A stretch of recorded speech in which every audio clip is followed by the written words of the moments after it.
ਦੇਖ ਰਹੇ ਸਾਰੇ ਦਰਸ਼ਕਾਂ ਦਾ ਸਵਾਗਤ ਹੈ। ਮੈਂ ਅਨਿਲ ਭਾਰਦਵਾਜ ਹਾਜ਼ਰ ਹਾਂ ਇਸ ਵੇਲੇ ਦੀ ਵੱਡੀ ਚਰਚਾ ਲਈ।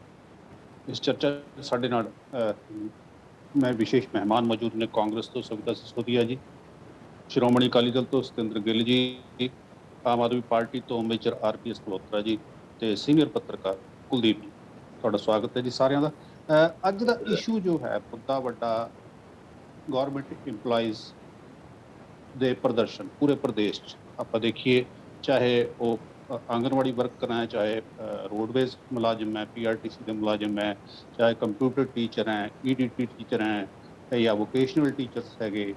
ਇਸ ਸਾਰਿਆਂ ਦੇ ਪ੍ਰਦਰਸ਼ਨ ਇਸ ਟਾਈਮ ਚੱਲ ਰਹੀਆਂ। ਅਲੱਗ-ਅਲੱਗ ਮੰਗਾਂ ਹੈਗੀਆਂ। ਹਾਲਾਂਕਿ ਪਿੱਛੇ ਜੇ ਆਪਾਂ ਗੱਲ ਕਰੀਏ, ਪੰਜਾਬ ਸਰਕਾਰ ਨੇ 15% ਬੇਸਿਕ ਪੇ ਹਾਈਕ ਵੀ ਦਿੱਤੀ ਹੈ, ਬਟ ਉਹਦੇ ਬਾਵਜੂਦ ਵੀ ਉਹ ਕਹਿ ਰਹੇ ਕਿ ਘੱਟ ਹੈ। ਮੁਲਾਜ਼ਮਾਂ ਦੀਆਂ ਮੰਗਾਂ ਜਿਹੜੀਆਂ ਲਗਾਤਾਰ ਉਹਨਾਂ ਨੂੰ ਮਨਵਾਉਣ ਵਾਸਤੇ ਮੁਲਾਜ਼ਮ ਸੜਕਾਂ ਤੇ ਨੇ। ਡੇਲੀ ਸਟੇਟ ਦਾ ਕਿਸੇ ਨਾ ਕਿਸੇ ਏਰੀਏ 'ਚ ਪ੍ਰਦਰਸ਼ਨ ਹੁੰਦੇ ਆ, ਚੰਡੀਗੜ੍ਹ 'ਚ ਵੀ ਹੁੰਦੇ ਆ। ਇਸੇ ਤੇ ਚਰਚਾ ਦੇ ਲਈ ਅੱਜ ਸਾਡੇ ਨਾਲ ਵਿਸ਼ੇਸ਼ ਮਹਿਮਾਨ ਜੁੜੇ ਨੇ। ਸ਼ੁਰੂਆਤ ਕਰਦੇ ਹਾਂ ਸਵਿਤਾ ਜੀ, ਕੀ ਚੱਲ ਰਿਹਾ ਜੀ? 5 ਮਹੀਨੇ ਰਹਿ ਗਏ, ਹਾਰਡਲੀ ਇਲੈਕਸ਼ਨ ਆ ਰਿਹਾ ਹੈ। 4.5 ਸਾਲ ਦੇ ਤੁਹਾਡੀ ਸਰਕਾਰ ਦਾ ਕਾਰਜਕਾਲ ਪੂਰਾ ਹੋ ਗਿਆ, ਇੰਪਲਾਈਜ਼ ਖੁਸ਼ ਨਹੀਂ। ਸਵਿਤਾ ਜੀ। ਸਰ ਇੱਦਾਂ ਹੈਗਾ ਕਿ ਜਿੱਦਾਂ ਤੁਸੀਂ ਪਹਿਲਾਂ ਹੀ ਕਹਿ ਦਿੱਤਾ ਵੀ ਬੇਸਿਕ ਪੇ ਵਿੱਚ ਹਾਈਪ ਦਿੱਤੀ ਹੈਗੀ ਹੈ ਪੰਜਾਬ ਸਰਕਾਰ ਨੇ। ਪੰਜਾਬ ਸਰਕਾਰ ਨੇ ਹੋਰ ਵੀ ਬੜੇ ਮੁੱਦਿਆਂ ਤੇ ਕੰਮ ਕੀਤਾ ਹੈਗਾ। ਡਰੱਗਸ ਦੇ ਮੁੱਦੇ ਹੋਣ, ਕਿਸਾਨਾਂ ਦੇ ਮੁੱਦੇ ਹੋਣ, ਲੋਨਸ ਮਾਫ ਕਰਨ ਦੇ ਮੁੱਦੇ ਹੋਣ, ਸਕੂਲਸ ਦੇ ਮੁੱਦੇ ਹੋਣ, ਬੱਚਿਆਂ ਦੇ ਮੁੱਦੇ ਹੋਣ। ਪੰਜਾਬ ਸਰਕਾਰ ਸ਼ੁਰੂ ਤੋਂ ਲੈ ਕੇ ਹੁਣ ਤੱਕ ਕੰਮ ਕਰਦੀ ਰਹੀ ਹੈ। ਪਰ ਕੋਈ ਵੀ ਚੀਜ਼ ਕਰਨ ਵਾਸਤੇ ਅਸੀਂ ਵੀ ਚਾਹੁੰਦੇ ਹੈਗੇ ਵੀ ਜਿਹੜੇ ਸਾਡੇ ਕੰਟਰੈਕਚੁਅਲ ਭਾਈ ਭੈਣ ਹੈਗੇ ਆ, ਸਾਡੇ ਮੁਲਾਜ਼ਮ ਹੈਗੇ ਆ, ਉਹ ਰੈਗੂਲਰਾਈਜ਼ ਹੋਣ। ਤੇ ਪਰ ਉਸਦੇ ਵਾਸਤੇ ਇੱਕ ਫਾਈਨੈਂਸ਼ੀਅਲ ਇੰਪਲੀਕੇਸ਼ਨ ਵਾਸਤੇ ਇੱਕ ਫਾਈਨੈਂਸ਼ੀਅਲ ਐਕਸਪੈਂਡੀਚਰ ਦਾ ਡਾਟਾ ਬਣਦਾ ਹੈਗਾ ਤੇ ਉਸਦੇ ਬਿਲਸ ਪਾਸ ਹੁੰਦੇ ਹੈਗੇ ਆ। ਉਸ ਤੋਂ ਬਾਅਦ ਕੋਈ ਚੀਜ਼ ਇੰਪਲੀਮੈਂਟ ਹੁੰਦੀ ਹੈ। ਤੇ ਸਾਡੀ ਸਰਕਾਰ ਨੇ ਸ਼ੁਰੂ ਤੋਂ ਲੈ ਕੇ ਹੁਣ ਤੱਕ ਪੂਰੀ ਕੋਸ਼ਿਸ਼ ਕਰੀ ਹੈਗੀ ਹੈ ਵੀ ਜਿੰਨੇ ਖੇਤਰਾਂ ਤੇ ਉਹ ਕੰਮ ਕਰ ਸਕੇ। ਉਹਨਾਂ ਨੇ EMPLOYMENT ਵੀ ਦਿੱਤੀ ਹੈਗੇ, ਜੌਬ ਵੀ ਦਿੱਤੇ। ਹੁਣ ਹੈਲਥ ਡਿਪਾਰਟਮੈਂਟ ਵਿੱਚ ਕਿੰਨੇ ਜੌਬਸ ਦਿੱਤੇ ਗਏ ਹੈਗੇ ਆ। ਪਰ ਕੁਛ ਕਿਉਂਕਿ ਸੈਂਟਰ ਵਿੱਚ BJP ਦੀ ਸਰਕਾਰ ਹੈਗੀ ਹੈ, ਤਾਂ ਫਾਈਨੈਂਸ਼ੀਅਲ ਜਿਹੜਾ ਬਜਟ ਬਣਾ ਕੇ ਕੰਮ ਕਰਨਾ ਹੁੰਦਾ ਹੈਗਾ, ਉਹ ਕੁਝ ਚੀਜ਼ਾਂ ਨਹੀਂ ਪੋਸੀਬਲ ਹੋ ਪਾਉਂਦੀ ਹੈਗੀਆਂ। ਪਰ ਐਦਾਂ ਨਹੀਂ ਹੈਗਾ ਵੀ ਅਸੀਂ ਨਹੀਂ ਕਰਦੇ ਪਏ ਹਾਂ, ਕਿ ਜਿੰਨਾ ਹੁੰਦਾ ਪਿਆ ਹੈਗਾ ਅਸੀਂ ਕਰਦੇ ਪਏ ਹਾਂ, ਅੱਗੇ ਨੂੰ ਵੀ ਕਰਦੇ ਰਹਿਣਗੇ।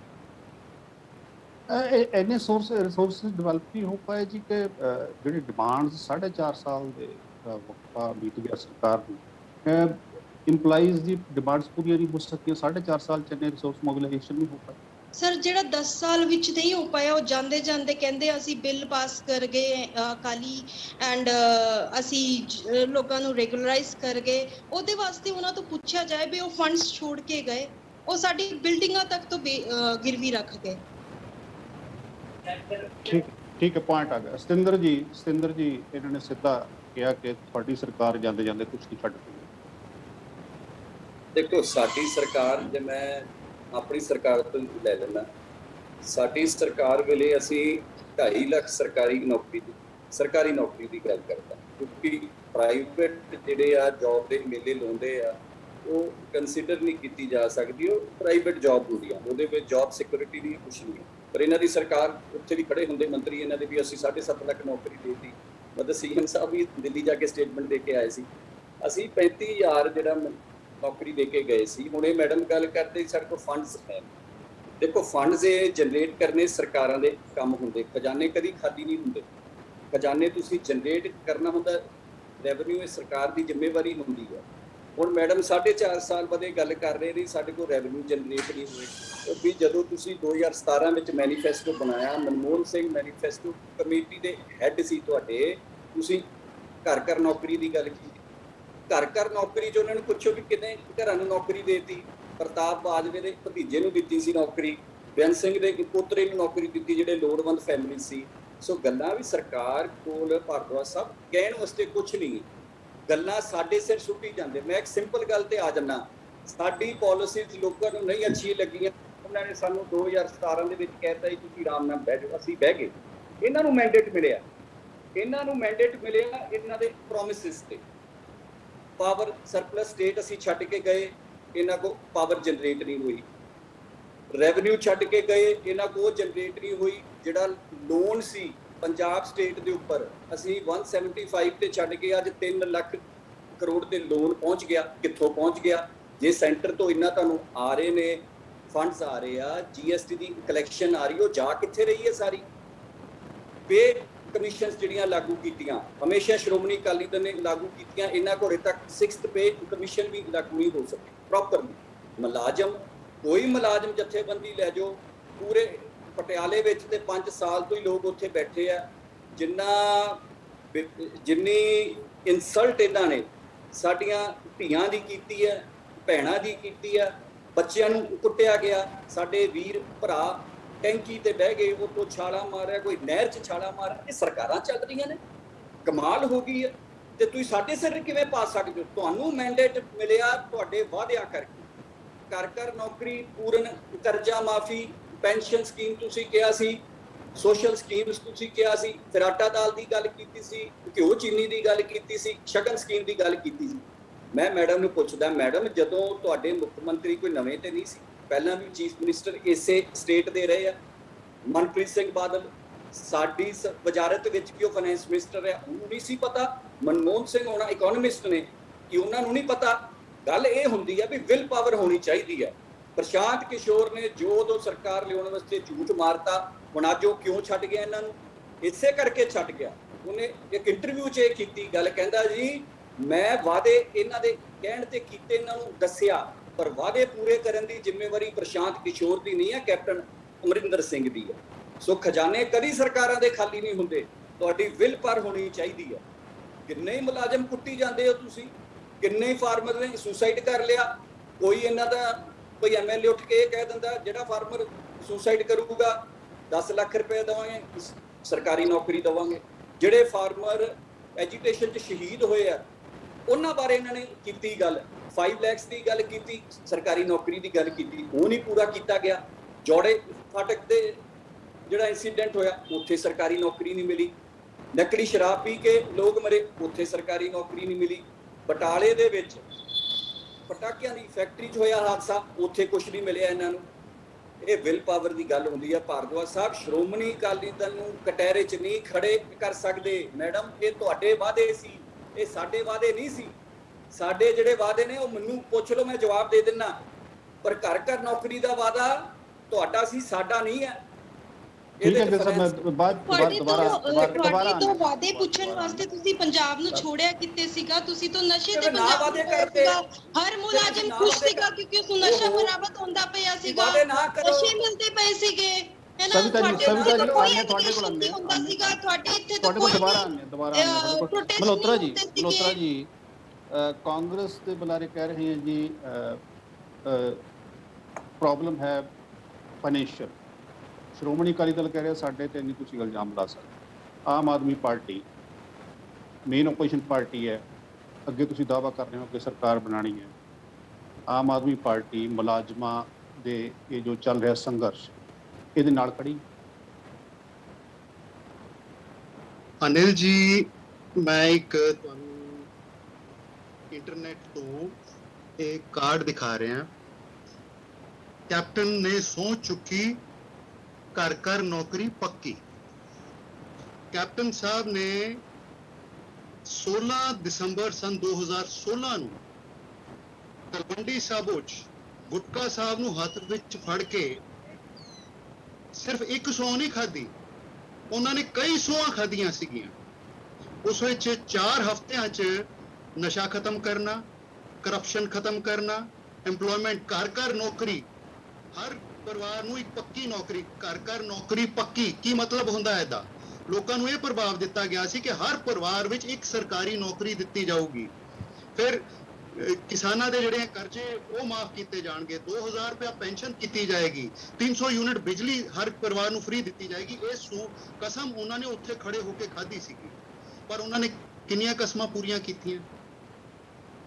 ਅੱਜ ਪੰਜਾਬ ਦਾ ਇਹ ਹਾਲ ਹੈ ਕਿ ਜੇ ਇੱਕ ਨੌਕਰੀ PM ਦੀ ਵੀ ਕਿਧਰੇ ਨਿਕਲਦੀ ਹੈ ਤਾਂ ਹਜ਼ਾਰਾਂ ਐਪਲੀਕੈਂਟਸ ਹੁੰਦੇ ਆ ਉੱਥੇ, ਟੂ ਦਾ ਐਕਸਟੈਂਟ ਕਿ even MA, MPhil, PhD candidates ਵੀ ਉੱਥੇ ਲਾਈਨ ਵਿੱਚ ਖੜੇ ਹੁੰਦੇ ਆ ਇੱਕ PM ਦੀ ਨੌਕਰੀ ਲੈਣ ਲਈ। ਇੰਨਾ ਬੁਰਾ ਹਾਲ ਹੈ ਪੰਜਾਬ ਵਿੱਚ।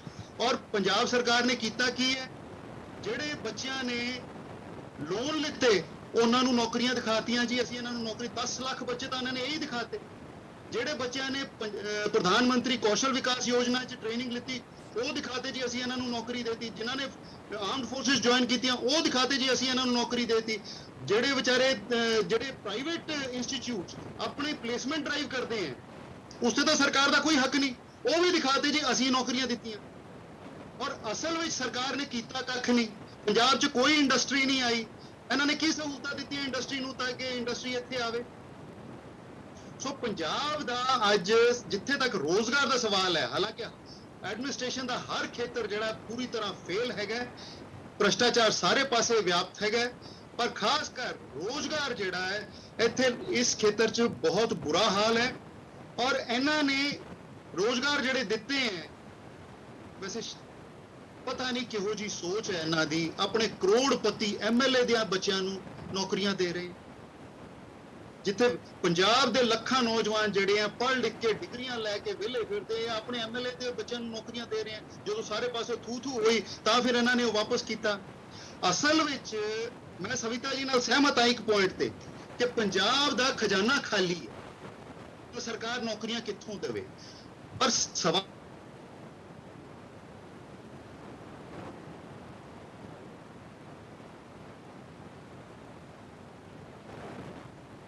ਤਾਂ ਦੇ ਸਕਦੀ ਹੈ। ਪੰਜਾਬ ਦੀ ਸਰਕਾਰ 60,000 ਰੁਪਇਆ ਪ੍ਰਤੀ ਵਿਅਕਤੀ ਖਰਚ ਕਰਦੀ ਹੈ।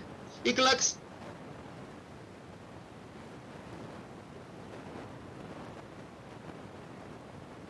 ਪੰਜਾਬ ਸਰਕਾਰ ਕੀ ਦੇ ਰਹੀ ਹੈ? ਕੁਝ ਵੀ ਨਹੀਂ ਦੇ ਰਹੀ। ਸੋ ਅਸਲ ਕਾਰਨ ਜਿਹੜਾ ਹੈ ਉਹ ਪੰਜਾਬ ਵਿੱਚ ਪੰਜਾਬ ਦੇ ਜਿਹੜੇ ਮਿਨਿਸਟਰਸ ਹੈਗੇ ਹੈ, ਪੰਜਾਬ ਦੇ ਐਮਐਲਏਜ਼ ਹੈਗੇ ਔਰ ਉਹਨਾਂ ਕਰਕੇ ਜਿਹੜੀ ਹੱਲਾਸ਼ੇਰੀ ਮਿਲੀ ਹੋਈ ਹੈ ਪੰਜਾਬ ਦੀ ਅਫਸਰਸ਼ਾਹੀ ਨੂੰ, ਭ੍ਰਸ਼ਟਾਚਾਰ ਦੀ, ਉਸ ਕਰਕੇ ਪੰਜਾਬ ਦੇ ਖਜ਼ਾਨੇ ਦਾ ਬੁਰਾ ਹਾਲ ਹੈ। ਖਜ਼ਾਨਾ ਯਾਨੀ ਕਿ ਰੈਵਨਿਊ ਜਿਹੜਾ ਹੈ ਖਜ਼ਾਨੇ ਵਿੱਚ ਆਉਣ ਤੋਂ ਪਹਿਲਾਂ ਵੀ ਲੁੱਟ ਲਿਆ ਜਾਂਦਾ ਹੈ, ਸ਼ਰਾਬ ਮਾਫੀਏ ਦੁਆਰਾ, ਰੇਤਾ ਮਾਫੀਏ ਦੁਆਰਾ, ਟਰਾਂਸਪੋਰਟ ਮਾਫੀਏ ਦੁਆਰਾ, ਹੋਰ ਬਹੁਤ ਸਾਰੇ ਮਾਫੀਆ ਦੇ ਦੁਆਰਾ। ਔਰ ਜੋ ਕੁਝ ਖਜ਼ਾਨੇ ਵਿੱਚ ਆਂਦਾ ਹੈ ਉਹ ਜਦੋਂ ਲੱਗਦਾ ਹੈ ਉਸ ਵਿੱਚੋਂ 100 ਵਿੱਚੋਂ 25% ਲੱਗਦਾ, ਬਾਕੀ ਖਾਦਾ ਜਾਂਦਾ। ਸੋ ਇਸ ਕਰਕੇ ਪੰਜਾਬ ਦਾ ਖਜ਼ਾਨਾ ਖਾਲੀ ਹੈ, ਭ੍ਰਸ਼ਟ ਸਰਕਾਰ ਹੈਗੀ ਹੈ। ਸੋ ਜਿੱਥੇ ਭ੍ਰਸ਼ਟ ਸਰਕਾਰ ਹੋਏ ਉੱਥੇ ਕੁਝ ਨਹੀਂ ਹੋ ਸਕਦਾ। ਸੋ ਇਹ ਜਿਹੜਾ ਬੇਸਿਕ ਰੀਜ਼ਨ ਹੈਗਾ ਕਿ ਪੰਜਾਬ ਦੇ ਜਿਹੜੇ ਕਿਸਾਨਾਂ ਦਾ ਵੀ ਬੁਰਾ ਹਾਲ ਹੈ, ਨੌਜਵਾਨਾਂ ਦਾ ਵੀ ਬੁਰਾ ਹਾਲ ਹੈ, ਵਪਾਰੀਆਂ ਦਾ ਵੀ ਬੁਰਾ ਹਾਲ ਹੈ। ਸੋ ਬੇਸਿਕਲੀ ਅਸੀਂ ਇਹ ਮੰਨਦੇ ਹਾਂ ਕਿ ਪੰਜਾਬ ਸਰਕਾਰ ਦਾ ਜਿਹੜਾ ਭ੍ਰਸ਼ਟਾਚਾਰ ਹੈ ਉਹ ਇਸ ਸਾਰੇ ਮੈਸ ਦੇ ਲਈ ਜ਼ਿੰਮੇਵਾਰ ਹੈ। ਕੁਲਦੀਪ ਜੀ, ਤਿੰਨੇ ਬੁਲਾਰਿਆਂ ਨੂੰ ਤੁਸੀਂ ਸੁਣਿਆ, ਦੂਜੇ ਪਾਸੇ ਮੁਲਾਜ਼ਮ ਸੜਕਾਂ ਤੇ ਹੈ, ਤੁਹਾਡਾ ਵੀ ਪੁਆਇੰਟ ਕੁਲਦੀਪ ਜੀ? ਮੁਲਾਜ਼ਮ ਦੇਖੋ ਜੀ ਸੜਕਾਂ ਤੇ ਅਸੀਂ ਤਾਂ, ਮੈਂ ਤਾਂ ਮੋਹਾਲੀ ਨੂੰ ਬਿਲੋਂਗ ਕਰਦਾ ਤੇ ਮੋਹਾਲੀ ਦਾ ਹੱਬ ਹੈ ਇਹਦਾ ਨਾ ਧਰਨਿਆਂ ਦਾ। ਅੱਜ ਇੱਕ ਧਰਨਾ ਲੱਗਿਆ ਹੋਇਆ ਸੀਗਾ, 390 ਅਧਿਆਪਕ ਨੇ ਜਿਹੜੇ ਸਪੈਸ਼ਲ ਬੱਚਿਆਂ ਨੂੰ, ਸਪੈਸ਼ਲ ਕਿਡਸ ਨੂੰ ਪੜ੍ਹਾਉਂਦੇ ਨੇ ਆਮ ਸਕੂਲਾਂ ਦੇ, ਸਰਕਾਰੀ ਸਕੂਲਾਂ ਦੇ ਵਿੱਚ ਨਾਲ। ਉਹਨਾਂ ਨੂੰ 15 ਸਾਲ ਹੋ ਗਏ ਜੌਬ ਕਰਦੇ ਨੂੰ। 15 ਸਾਲ ਦੀ ਜੌਬ ਦੇ ਵਿੱਚ ਉਹਨਾਂ ਨੂੰ ਤਨਖਾਹ ਜਿਹੜੀ ਹੈ ਉਹ 25,000 ਰੁਪਏ, ਪਹਿਲਾਂ 30 ਜਾਂ 32 ਮਿਲਦੀ ਸੀ, ਹੁਣ 25,000 ਮਿਲਦੀ, ਕੱਟੀ ਗਈ ਉਹਨਾਂ ਦੀ ਤਨਖਾਹ। ਇਸ ਕਰਕੇ ਉਹ ਬੈਠੇ ਸੀ।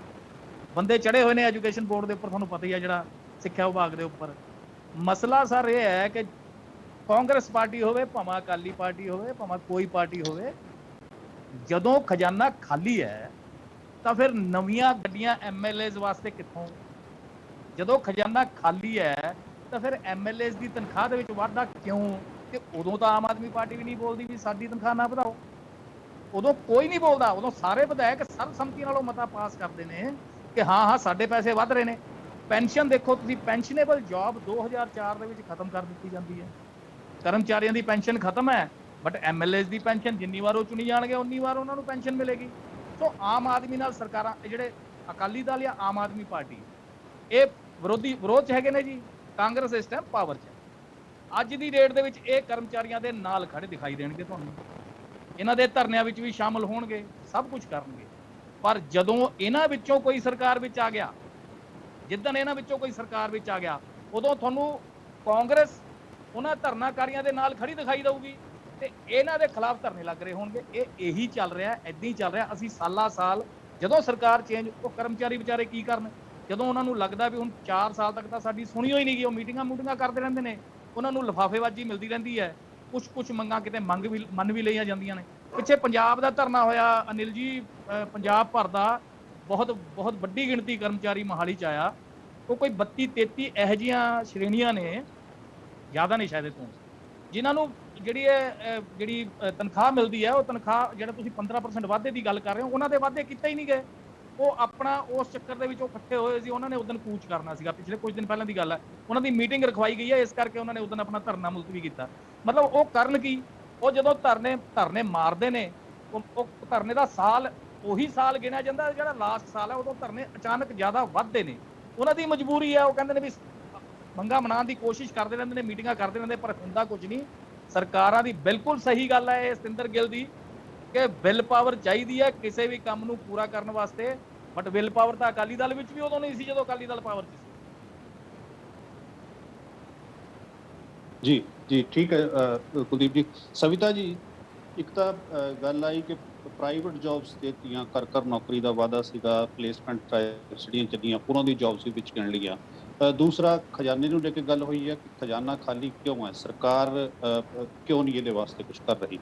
ਤੇ ਇੱਕ ਜਿਹੜੀ ਆ ਹੁਣ ਨਵੀਂ ਗੱਲ ਕੁਲਦੀਪ ਜੀ ਨੇ ਜਿਹੜੀ ਗੱਲ ਕੀਤੀ ਹੈ ਕਿ ਕਟੌਤੀ ਕਰਤੀ ਗਈ ਹੈ, ਜਿਹੜੇ ਤਨਖਾਹ ਹੈਗੀਆਂ ਉਹ ਵੀ ਮੁਲਾਜ਼ਮ ਜਿਹੜੇ ਧਰਨਿਆਂ ਤੇ ਬੈਠੇ ਆ, 4 ਮਹੀਨੇ ਬਾਅਦ ਇਲੈਕਸ਼ਨ 'ਚ ਜਾਣਾ ਹੈ। ਸਰ, ਮੈਂ ਸਿਰਫ ਇੱਕ ਸਵਾਲ ਕਰਨਾ ਚਾਹਾਂਗੀ। ਤੁਸੀਂ ਮੀਡੀਆ ਵਿੱਚ ਹੋ, ਤੁਹਾਨੂੰ ਪਤਾ ਹੈ ਪ੍ਰਾਈਵੇਟ ਸੈਕਟਰਸ ਦੇ ਕੀ ਹਾਲ ਹੈਗੇ ਆ। 25% EMPLOYEES ਰਹਿ ਗਏ ਪ੍ਰਾਈਵੇਟ ਸੈਕਟਰ ਵਿੱਚ ਕੋਵਿਡ ਦੇ ਟਾਈਮ ਵਿੱਚ, ਹੈ ਨਾ। ਇਹ ਕਹਿੰਦੇ ਪਏ ਹੈਗੇ ਆ ਵੀ ਜਿਹੜੀ ਪ੍ਰਾਈਵੇਟ ਜੌਬਸ ਮਿਲੀ ਹੈਗੀ ਆ, ਉਹ ਪ੍ਰਾਈਵੇਟ ਕੰਪਨੀਆਂ ਆਂਦੀ ਪਈਆਂ, ਉਹਨਾਂ ਦੇ ਆਪਣੇ ਇਨੀਸ਼ੀਏਟਿਵਸ ਹੈਗੇ ਆ, ਕਾਲਜਸ ਦੇ ਉਹਨਾਂ ਦੀ ਆਪਣੀ ਪਲੇਸਮੈਂਟਸ ਹੈਗੀਆਂ। ਜਿਹੜੀ ਪ੍ਰਾਈਵੇਟ ਕੰਪਨੀਆਂ ਹੈਗੀਆਂ ਜਿਹੜੇ ਆਪਣੇ EMPLOYEES ਨੂੰ ਨਿਕਾਲਦੀ ਪਈ ਹੈਗੀ ਆ, ਉਹ ਹੋਰ ਪਲੇਸਮੈਂਟਸ ਕਿੱਦਾਂ ਲੈ ਲੈਣਗੇ? ਤੁਸੀਂ ਮੈਨੂੰ ਇਹ ਗੱਲ ਦੱਸੋ। ਔਰ ਦੂਸਰੀ ਬਾਤ ਇਹ ਕਹਿੰਦੇ ਆ ਵੀ ਸਾਡੇ ਟਾਈਮ ਕੁਝ ਨਹੀਂ ਹੁੰਦਾ ਸੀਗਾ, ਸਾਡੇ ਟਾਈਮ ਸਾਰੇ ਮੁਲਾਜ਼ਮ ਖੁਸ਼ ਸੀਗੇ। ਕਿਉਂ ਖੁਸ਼ ਸੀਗੇ? ਇਹ ਉਸ ਟਾਈਮ ਰੈਗੂਲਰਾਈਜ਼ ਕਿਉਂ ਨਹੀਂ ਕਰਕੇ ਗਏ ਇਹਨਾਂ ਨੂੰ ਸਾਰਿਆਂ ਨੂੰ? ਇਹ ਸਾਡੇ ਸਿਰ ਤੇ ਕਿਉਂ ਛੱਡ ਕੇ ਗਏ ਜੇ ਇੰਨੇ ਹੀ ਖੁਸ਼ ਸੀਗੇ ਇਹਨਾਂ ਤੋਂ, ਹੈ ਨਾ। ਦੂਸਰੀ ਬਾਤ, ਆਮ ਆਦਮੀ ਪਾਰਟੀ ਕਹਿੰਦੀ ਹੈ, ਦਿੱਲੀ ਦਾ ਐਗਜ਼ਾਮਪਲ ਦਿੰਦੀ ਹੈਗੀ ਆ। ਦਿੱਲੀ ਦਾ ਹਾਲ ਉਹ ਕੀਤਾ ਹੋਇਆ ਹੈਗਾ ਜਿਹੜਾ ਜੀਓ ਦਾ ਸਿਸਟਮ ਸ਼ੁਰੂ ਹੋਇਆ ਸੀਗਾ ਵੀ ਡਾਟਾ ਫ੍ਰੀ। ਇਹ ਤਾਂ ਹੈਂਡੀਕੈਪ ਬਣਾ ਰਹੇ ਆ ਪਬਲਿਕ ਨੂੰ। ਉਹ ਜਿਹੜਾ ਬਿੱਲ ਮਾਫ ਕਰ ਰਹੇ ਹੈਗੇ ਆ, ਇਲੈਕਟ੍ਰਿਸਿਟੀ ਦੇ ਬਿੱਲ ਮਾਫ ਕਰ ਰਹੇ ਹੈਗੇ ਆ, ਹੋਰ ਕੰਪਨਸੇਸ਼ਨਸ ਦੇਂਦੇ ਪਏ ਹੈਗੇ ਆ, ਉਹ ਕਿੱਥੇ ਲੱਗੇਗਾ? ਟੈਕਸ ਤੋਂ ਫਿਰ ਵੀ ਪੈਣਾ ਹੈਗਾ, ਉਹ ਦੂਸਰੇ ਟਾਈਪ ਤੋਂ ਪੈ ਜਾਏਗਾ, ਉਹ ਵਰਕਿੰਗ ਕਲਾਸ ਤੇ ਟੈਕਸ ਪੈ ਜਾਊਗਾ। ਔਰ ਦਿੱਲੀ ਦਾ ਕੰਪੈਰੀਜ਼ਨ ਕਦੀ ਵੀ ਪੰਜਾਬ ਨਾਲ ਨਹੀਂ ਹੋ ਸਕਦਾ। ਜੀ ਜੀ। ਔਰ ਦੂਸਰੀ ਗੱਲ, ਜਿਹੜਾ ਮੈਂ ਖਜ਼ਾਨਾ ਖਾਲੀ ਕਰਨ ਵਾਲੀ ਬਾਤ ਕੀਤੀ ਸੀਗੀ, ਉਹ ਇਹ ਕਿਹਾ ਸੀਗਾ ਵੀ ਇਹ ਬਿਲਡਿੰਗਸ ਤੱਕ ਨੂੰ ਲੋਨਸ ਤੇ ਛੱਡ ਕੇ ਚਲੇ ਗਏ। ਜਿਹੜਾ ਉਹ ਸਿਸਟਮ ਸੀਗਾ ਉਹ ਸੈੱਟ ਕਰਨ ਵਾਸਤੇ ਵੀ ਤਾਂ, ਜਿਹੜਾ ਇਹਨਾਂ ਨੂੰ 10 ਸਾਲ ਵਿੱਚ ਨਹੀਂ ਕਰ ਪਾਏ, ਉਹ ਸਿਸਟਮ ਸੈੱਟ ਕਰਨ ਵਾਸਤੇ ਵੀ ਤਾਂ ਟਾਈਮ ਚਾਹੀਦਾ ਹੁੰਦਾ ਹੈਗਾ। ਜਿਹੜੀ ਕੰਟਰੈਕਟ ਪੋਸਟਾਂ ਦੀ ਗੱਲ ਕਰਦੇ ਪਏ ਆ, 32,000 ਪੋਸਟਾਂ ਹੈਗੀਆਂ ਕੰਟਰੈਕਚੁਅਲ, 32,000 ਤੋਂ ਉੱਪਰ ਅਪਰੋਕਸੀਮੇਟਲੀ ਜਿਹੜਾ ਡਾਟਾ ਕਲੈਕਸ਼ਨ ਹੈਗੀ ਆ, ਜਿਨ੍ਹਾਂ ਨੂੰ ਰੈਗੂਲਰਾਈਜ਼ ਕਰਨਾ ਹੈਗਾ, ਉਸ ਦੇ ਵਾਸਤੇ ਫੰਡਿੰਗ ਚਾਹੀਦੀ ਹੈ, ਫਾਈਨੈਂਸ਼ੀਅਲ ਏਡ ਚਾਹੀਦੀ ਹੈਗੀ ਆ, ਬਿਲਸ ਪਾਸ ਹੁੰਦੇ ਹੈਗੇ ਤਦ ਕੁਝ ਹੁੰਦਾ ਹੈਗਾ ਉਸ ਦੇ ਵਿੱਚ। ਇੱਕ ਦਿਨ ਦਾ ਕੰਮ ਨਹੀਂ ਹੈਗਾ। ਸਾਡੀ ਸਰਕਾਰ ਕੰਮ ਕਰਦੀ ਪਈ ਸੀ ਕਿ ਕਿੰਨਾ ਟਾਈਮ ਮਿਲਿਆ ਉਹਨਾਂ ਨੂੰ? 2 ਸਾਲ। ਉਸ ਦੇ ਬਾਅਦ ਕੋਵਿਡ ਆ ਗਿਆ, ਉਸਦੇ ਆਪਣੀ ਕੰਪਲਿਕੇਸ਼ਨਸ ਆ ਗਈ ਹੈਗੀਆਂ, ਲੋਕਾਂ ਨੂੰ ਏਡ ਦੇਣੀ ਪਈ ਹੈਗੀ ਉਸ ਟਾਈਮ ਵੀ, ਬਹੁਤ ਕੁਝ ਦੇਖਣਾ ਪਿਆ ਹੈਗਾ। ਇਹ ਤਾਂ 10 ਸਾਲ ਜੋ ਨਾਰਮਲ ਸਾਲ ਸੀਗੇ ਉਸਦੇ ਵਿੱਚ ਨਹੀਂ ਕੁਝ ਕਰ ਪਾਏ। ਇਹ ਕੀ ਲੈ ਕੇ ਆਏ ਸੀਗੇ? ਡਰੱਗਸ ਲੈ ਕੇ ਆਏ ਸੀਗੇ, ਨਸ਼ੇ ਲੈ ਕੇ ਆਏ ਸੀਗੇ ਕਿ ਕੋਈ ਪੁੱਛੇ ਹੀ ਨਾ ਸਰਕਾਰ ਨੂੰ ਵੀ ਕੀ ਚੱਲਦਾ ਪਿਆ। ਇਹ ਕਹਿੰਦੇ ਸਾਡੇ ਟਾਈਮ ਵਿੱਚ ਸਰਕਾਰੀ ਮੁਲਾਜ਼ਮ ਖੁਸ਼ ਸੀਗੇ। ਕਿੱਦਾਂ ਖੁਸ਼ ਸੀਗੇ? ਕਿਉਂਕਿ ਇੱਥੇ ਕਾਲੇ ਧੰਦੇ ਚੱਲਦੇ ਪਏ ਸੀਗੇ, ਜਿੱਦੇ ਹੁਣ ਪਰਦੇ ਫਾਸ਼ ਹੁੰਦੇ ਪਏ ਹੈਗੇ ਆ। ਤਦੇ ਅੱਜ ਸਿਪਾਹੀ ਔਰ ਡੀਜੀਪੀ ਇਕੁਅਲੈਂਟ ਹੈਗੇ ਪੰਜਾਬ ਸਰਕਾਰ ਦੇ ਅੱਗੇ। ਇਹ ਛੱਡ ਕੇ ਗਏ ਸੀਗੇ, ਇਹ ਮਰਿਆ ਹੋਇਆ ਪੰਜਾਬ ਛੱਡ ਕੇ ਗਏ ਸੀਗੇ ਇੱਥੇ। ਠੀਕ ਹੈ ਸਵਿਤਾ ਜੀ, ਪੁਆਇੰਟ ਆ ਗਿਆ ਤੁਹਾਡਾ। ਸਤਿੰਦਰ ਜੀ, ਸਵਿਤਾ ਜੀ ਕਹਿ ਰਹੇ ਆ ਵੀ ਪੰਜਾਬ ਦੀ ਕੀ ਹਾਲਤ ਛੱਡ ਕੇ ਗਏ ਤੇ ਇਹਨਾਂ ਨੇ ਕਿਉਂ ਨਹੀਂ ਮੁਲਾਜ਼ਮ ਪੱਕੇ ਕੀਤੇ। ਜੋ ਹਾਲਤ ਹੈਗੇ ਉਹਦੇ ਵਾਸਤੇ ਪਿਛਲੀ ਸਰਕਾਰ ਵੀ ਕਿਤੇ ਨਾ ਕਿਤੇ ਜਿਹੜੀ ਜ਼ਿੰਮੇਦਾਰ। ਸਤਿੰਦਰ ਜੀ। ਭਾਰਦਵਾਜ ਸਾਹਿਬ, ਸਵਿਤਾ ਮੈਡਮ ਨੂੰ ਮੈਂ ਯਾਦ ਕਰਵਾ ਦਵਾਂ ਵੀ ਇਹ ਕਾਂਗਰਸ ਦੇ ਨੁਮਾਇੰਦੇ ਨੇ, ਇਹਨਾਂ ਨੂੰ ਕਮ ਸੇ ਕਮ ਥੋੜੀ ਤੇ ਆਪਣੀ ਸਰਕਾਰ ਦੀ ਪਿੱਠ ਪੂਰਨੀ ਚਾਹੀਦੀ ਹੈ। ਇਹ ਜਮਾਂ ਹੀ ਸਾਡੇ ਸਿਰ ਸੁੱਟੀ ਜਾਂਦੇ, ਮੈਡਮ ਕੋਈ ਨਹੀਂ, 4 ਮਹੀਨੇ ਰਹਿ ਗਏ, ਅਸੀਂ ਸਭ ਕਰ ਦਿਆਂਗੇ, ਕਿਉਂਕਿ ਤੁਹਾਡੇ ਕੋਲ ਤੇ ਹੋਣਾ ਨਹੀਂ। ਤੁਹਾਨੂੰ ਅਕਾਲੀ ਦਲ ਤੇ ਬਹੁਤ ਵਿਸ਼ਵਾਸ ਹੈ, ਮੈਂ ਤੁਹਾਨੂੰ ਵਿਸ਼ਵਾਸ ਦਿਵਾ ਦਿੰਦਾ। ਜਿਹੜੇ ਵੀ ਤੁਸੀਂ ਨਹੀਂ ਰੈਗੂਲਰ ਕੀਤੇ, ਅਸੀਂ ਸਾਰੇ ਰੈਗੂਲਰ ਕਰਾਂਗੇ। ਜਥੇਬੰਦੀਆਂ ਨੂੰ ਮੈਂ ਵਿਸ਼ਵਾਸ ਦਿਵਾ ਦਿੰਦਾ, ਉਹਨਾਂ ਨੂੰ ਵੀ ਪਤਾ ਹੈ ਜਿਹੜਾ 10 ਸਾਲ ਵਿੱਚ ਨਹੀਂ ਕੀਤੇ, ਹੁਣ ਤੁਸੀਂ ਆਂਦੇ ਹੀ ਕਰ ਦੋਗੇ। ਮੈਨੂੰ ਵੀ ਪੂਰਾ ਵਿਸ਼ਵਾਸ ਹੈ ਤੁਸੀਂ ਕਰ ਦੋਗੇ ਸ਼ਾਇਦ। ਨਹੀਂ, ਥੈਂਕ ਯੂ ਕਿੱਦਾਂ ਜੀ, ਕਰ ਥੈਂਕ ਦੋਗੇ ਉਹ ਯੂ, ਤੁਹਾਨੂੰ ਪਤਾ ਹੋਣਾ। ਪੱਕਾ ਕਰ ਦਿਆਂਗੇ। ਹੁਣ ਗੱਲ ਤੇ ਇਹ ਹੈ ਵੀ ਘਰ ਘਰ ਨੌਕਰੀ ਦਾ ਵਾਅਦਾ ਤੇ ਭਾਰਦਵਾਜ ਸਾਹਿਬ ਇਹਨਾਂ ਨੇ ਕੀਤਾ ਸੀ। 60 ਲੱਖ ਹਾਊਸ ਹੋਲਡ ਹੈ ਪੂਰੇ ਪੰਜਾਬ 'ਚ, ਤੇ 60 ਮਹੀਨੇ ਸਰਕਾਰ ਦੇ ਹੁੰਦੇ ਆ। ਇੱਕ ਮਹੀਨੇ 'ਚ 1 ਲੱਖ ਨੌਕਰੀ ਦੇਣੀ ਸੀ ਇਹਨਾਂ ਨੇ, ਰੋਜ਼ ਦੀ 3300 ਨੌਕਰੀ ਬਣਦੀ ਹੈ। ਹੁਣ 4.5 ਲੱਖ ਤੇ ਟੋਟਲ ਸਰਕਾਰੀ ਮੁਲਾਜ਼ਮ ਹੈ, ਇੰਨੇ ਤੇ ਡਿਪਾਰਟਮੈਂਟ ਹੀ ਹੈ ਨਹੀਂ ਜਿੰਨਾ ਇਹਨਾਂ ਨੇ ਵਾਅਦਾ ਕਰਤਾ ਸੀ। ਬੰਦੇ ਤੇ ਬੰਦਾ ਥੋੜੀ ਉੱਥੇ ਖੜਾ ਕਰ ਦੇਣਾ ਡਿਪਾਰਟਮੈਂਟ 'ਚ। ਹੁਣ ਇਹਨਾਂ ਕੋਲ 35,000 ਇਹਨਾਂ ਨੇ ਖੁਦ ਕਿਹਾ, 32,000 ਇਹਨਾਂ ਕੋਲ ਉਹ ਨਹੀਂ ਰੈਗੂਲਰ ਹੋਇਆ, ਤੇ ਘਰ ਘਰ ਨੌਕਰੀ ਤੇ ਬਹੁਤ ਦੂਰ ਦੀ ਗੱਲ ਹੈ। ਹੁਣ ਦੇਖੋ ਇਹਨਾਂ ਦੀ ਗੱਲ ਹੀ ਮੈਂ ਕਰ ਰਿਹਾ, ਮੈਂ ਆਪਣੇ ਕੋਲ ਕੁਝ ਨਹੀਂ ਬੋਲਦਾ। ਤੁਸੀਂ 32,000 ਮੁਲਾਜ਼ਮ ਨਹੀਂ ਕੀਤਾ ਜੀ ਪੂਰਾ, ਠੀਕ ਹੈ। 2500 ਤੋਂ ਉੱਪਰ ਫਾਰਮਰ ਸੁਸਾਈਡ ਕੀਤਾ ਤੁਸੀਂ, ਉਹ ਨਹੀਂ ਪੂਰੇ, ਉਹਨਾਂ ਨੂੰ ਜੌਬ ਨਹੀਂ ਦਿੱਤੀਆਂ। 600 ਤੋਂ ਉੱਪਰ ਕਿਸਾਨ ਸ਼ਹੀਦ ਹੋ ਗਿਆ, ਤੁਸੀਂ ਉਹ ਨਹੀਂ ਨੌਕਰੀਆਂ ਦਿੱਤਾ। 36,000 ਜਿਹੜਾ ਸਾਹਮਣੇ ਦਿਖਦਾ, ਇਹਨਾਂ ਨੂੰ ਤੇ ਨੌਕਰੀ ਦਿਓ ਤੁਸੀਂ, ਉਹਨਾਂ ਨੂੰ ਨਹੀਂ ਨੌਕਰੀ ਦੇ ਰਹੀ।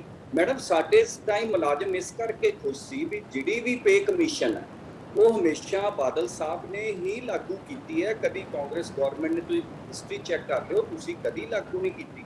ਇਹ ਹਮੇਸ਼ਾ ਹੀ ਸਾਡੇ ਵੇਲੇ ਹੋਇਆ। ਹੁਣ ਉਹ ਰੌਲਾ ਕੀ ਪਾ ਰਹੇ ਆ? ਰੌਲਾ ਉਹ ਪਾ ਰਹੇ ਆ ਜੋ ਸ਼੍ਰੋਮਣੀ ਅਕਾਲੀ ਦਲ ਨੇ as a government, not as a party, as a government ਜੋ ਅਸੀਂ ਉਹਨਾਂ ਨੂੰ ਚੀਜ਼ ਦਿੱਤੀ ਸੀ, ਤੁਸੀਂ ਉਹਨਾਂ ਤੋਂ ਖੋਹ ਰਹੇ ਹੋ। ਟੀਚਰ ਦੀ 45,000 ਸੈਲਰੀ ਸੀ, ਤੁਸੀਂ 15,000 ਤੇ ਲੈਣ ਦਾ, ਇਹ ਕਿੱਥੋਂ ਦਾ ਇਨਸਾਫ ਹੋ ਗਿਆ? ਹੁਣ ਮੈਂ ਦੁਬਾਰਾ ਉਹੀ ਰਿਪੀਟ ਕਰਾਂ ਗੱਲਾਂ ਵੀ ਫਾਈਨੈਂਸਿਸ ਤੁਸੀਂ ਜਨਰੇਟ ਕਰਨੇ ਆ, ਇਹ ਸਰਕਾਰਾਂ ਦੇ ਕੰਮ ਆ। ਜੇ ਤੁਹਾਡੇ ਕੋਲ ਨਹੀਂ ਹੁੰਦਾ, ਚਲੋ ਹੁਣ ਤੇ ਲੰਘ ਗਿਆ ਜੀ ਟਾਈਮ, 4 ਮਹੀਨੇ ਰਹਿ ਗਏ। ਲੋਕਾਂ ਨੂੰ ਉਮੀਦ ਜੇ ਸ਼੍ਰੋਮਣੀ ਅਕਾਲੀ ਦਲ ਤੋਂ, ਮੈਂ ਤੇ ਅੱਗੇ ਵੀ ਡਿਬੇਟ ਤੇ ਕਿਹਾ ਸੀ, ਜੇ ਸਰਕਾਰ ਨਹੀਂ ਚੱਲਦੀ ਲੀਜ਼ ਤੇ ਦੇ ਦਿਓ ਸਾਨੂੰ 2 ਮਹੀਨੇ ਦੀ, ਅਸੀਂ ਕਰਕੇ ਦਿਖਾ ਦਿੰਦੇ ਆ। ਗੱਲ ਫਿਰ ਵਿਲ ਪਾਵਰ ਦੀ ਆ ਜਾਂਦੀ ਹੈ। ਤੁਸੀਂ ਕੋਵਿਡ ਦੀ ਗੱਲ ਕੀਤੀ ਹੈ, ਤੁਸੀਂ ਜਦੋਂ ਕੋਈ ਡਿਜ਼ਾਸਟਰ ਆ ਜਾਂਦਾ ਹੈ, ਇਹਦੇ 'ਚ ਤੁਹਾਡੀ ਕੋਈ ਵਾਈ ਨਹੀਂ ਹੈ ਜਾਂ ਲੋਕਾਂ ਨੂੰ ਸੁਣਾਉਣ ਵਾਸਤੇ ਨਹੀਂ ਹੈ ਜੀ ਅਸੀਂ ਬਹੁਤ ਵੱਡਾ ਕੰਮ ਕੀਤਾ, ਇਹ ਤੁਹਾਡੀ ਜ਼ਿੰਮੇਵਾਰੀ ਬਣਦੀ ਹੈ। ਹਾਂ, ਵੱਡਾ ਕੰਮ ਕੀ ਹੋਇਆ? ਹੈਲਥ ਮਿਨਿਸਟਰ ਮੋਹਾਲੀ ਦੇ ਨੇ ਬਲਬੀਰ ਸਿੰਘ ਸਿੱਧੂ, ਬੁਫਰਾਨੋਰਫਿਨ ਦੀਆਂ ਨਸ਼ੇ ਛਡਾਉਣ ਵਾਲੀਆਂ ਗੋਲੀਆਂ 5 ਕਰੋੜ ਟੇਬਲੇਟ, ਜਿਹੜੀ ਕਿ ਸੈਕਟਰੀ ਨੇ ਲਿਖਿਆ ਵੀ ਗਾਇਬ ਹੋ ਗਈ, ਉਹਨੇ ਬਹੁਤ ਵਧੀਆ ਕੰਮ ਕੀਤਾ। 10 ਕਿੱਲੇ ਸ਼ਾਮਲਟ ਦੀ ਜ਼ਮੀਨ ਨਾਪ ਲਈ, ਉਹਨੇ ਬਹੁਤ ਵਧੀਆ ਕੰਮ ਕੀਤਾ।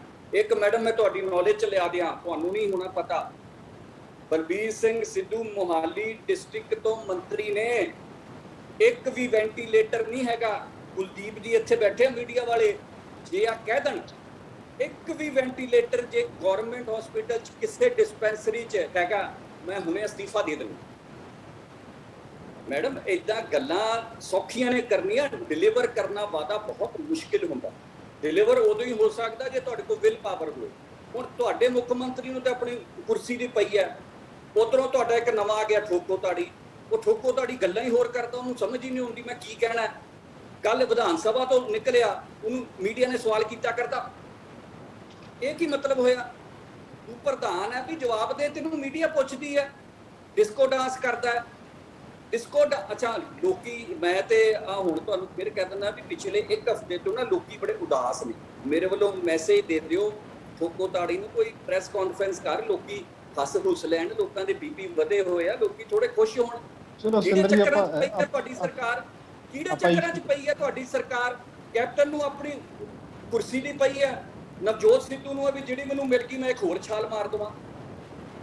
ਭਾਜੀ ਇਸ ਗੱਲ ਤੇ ਤੋਂ ਮੈਂ ਇਸ ਗੱਲ ਤੇ ਤੁਹਾਡੇ ਤੋਂ ਸਹਿਮਤ ਹੈਗੀ ਹਾਂ ਵੀ ਬੀਜੇਪੀ ਨੇ ਇੱਕ ਆਪਣਾ ਗੱਦਾਰ ਬੀਜੇਪੀ ਨੇ ਸਾਡੀ ਕਾਂਗਰਸ ਵਿੱਚ ਪਾ ਦਿਆ। ਮੈਂ ਅੱਜ ਮੀਡੀਆ ਵਿੱਚ ਕਹਿੰਦੀ ਆ ਵੀ ਨਵਜੋਤ ਸਿੱਧੂ ਸਾਡੀ ਕਾਂਗਰਸ ਪਾਰਟੀ ਦਾ ਨਾਸ਼ ਕਰਕੇ ਮੋਦੀ ਸਾਹਿਬ ਦੀ ਗੋਦੀ ਵਿੱਚ ਜਾ ਕੇ ਕਹਿਣਗੇ ਵੀ ਪਾਪਾ ਮੈਂ ਇੱਕ ਵਾਰ ਆਇਆ, ਮੈਂ ਠੋਕੋ ਥਾਲੀ ਕਰ ਆਇਆ, ਉਹ ਠੋਕਦਾ ਪਾਇਆ ਹੈ ਤਾਲੀ। ਪਰ ਸਾਡੀ ਜਿਹੜੀ ਆਪਣੀ ਜਿਹੜੀ ਪਾਰਟੀ ਦੀ ਮੈਮ ਆਪਾਂ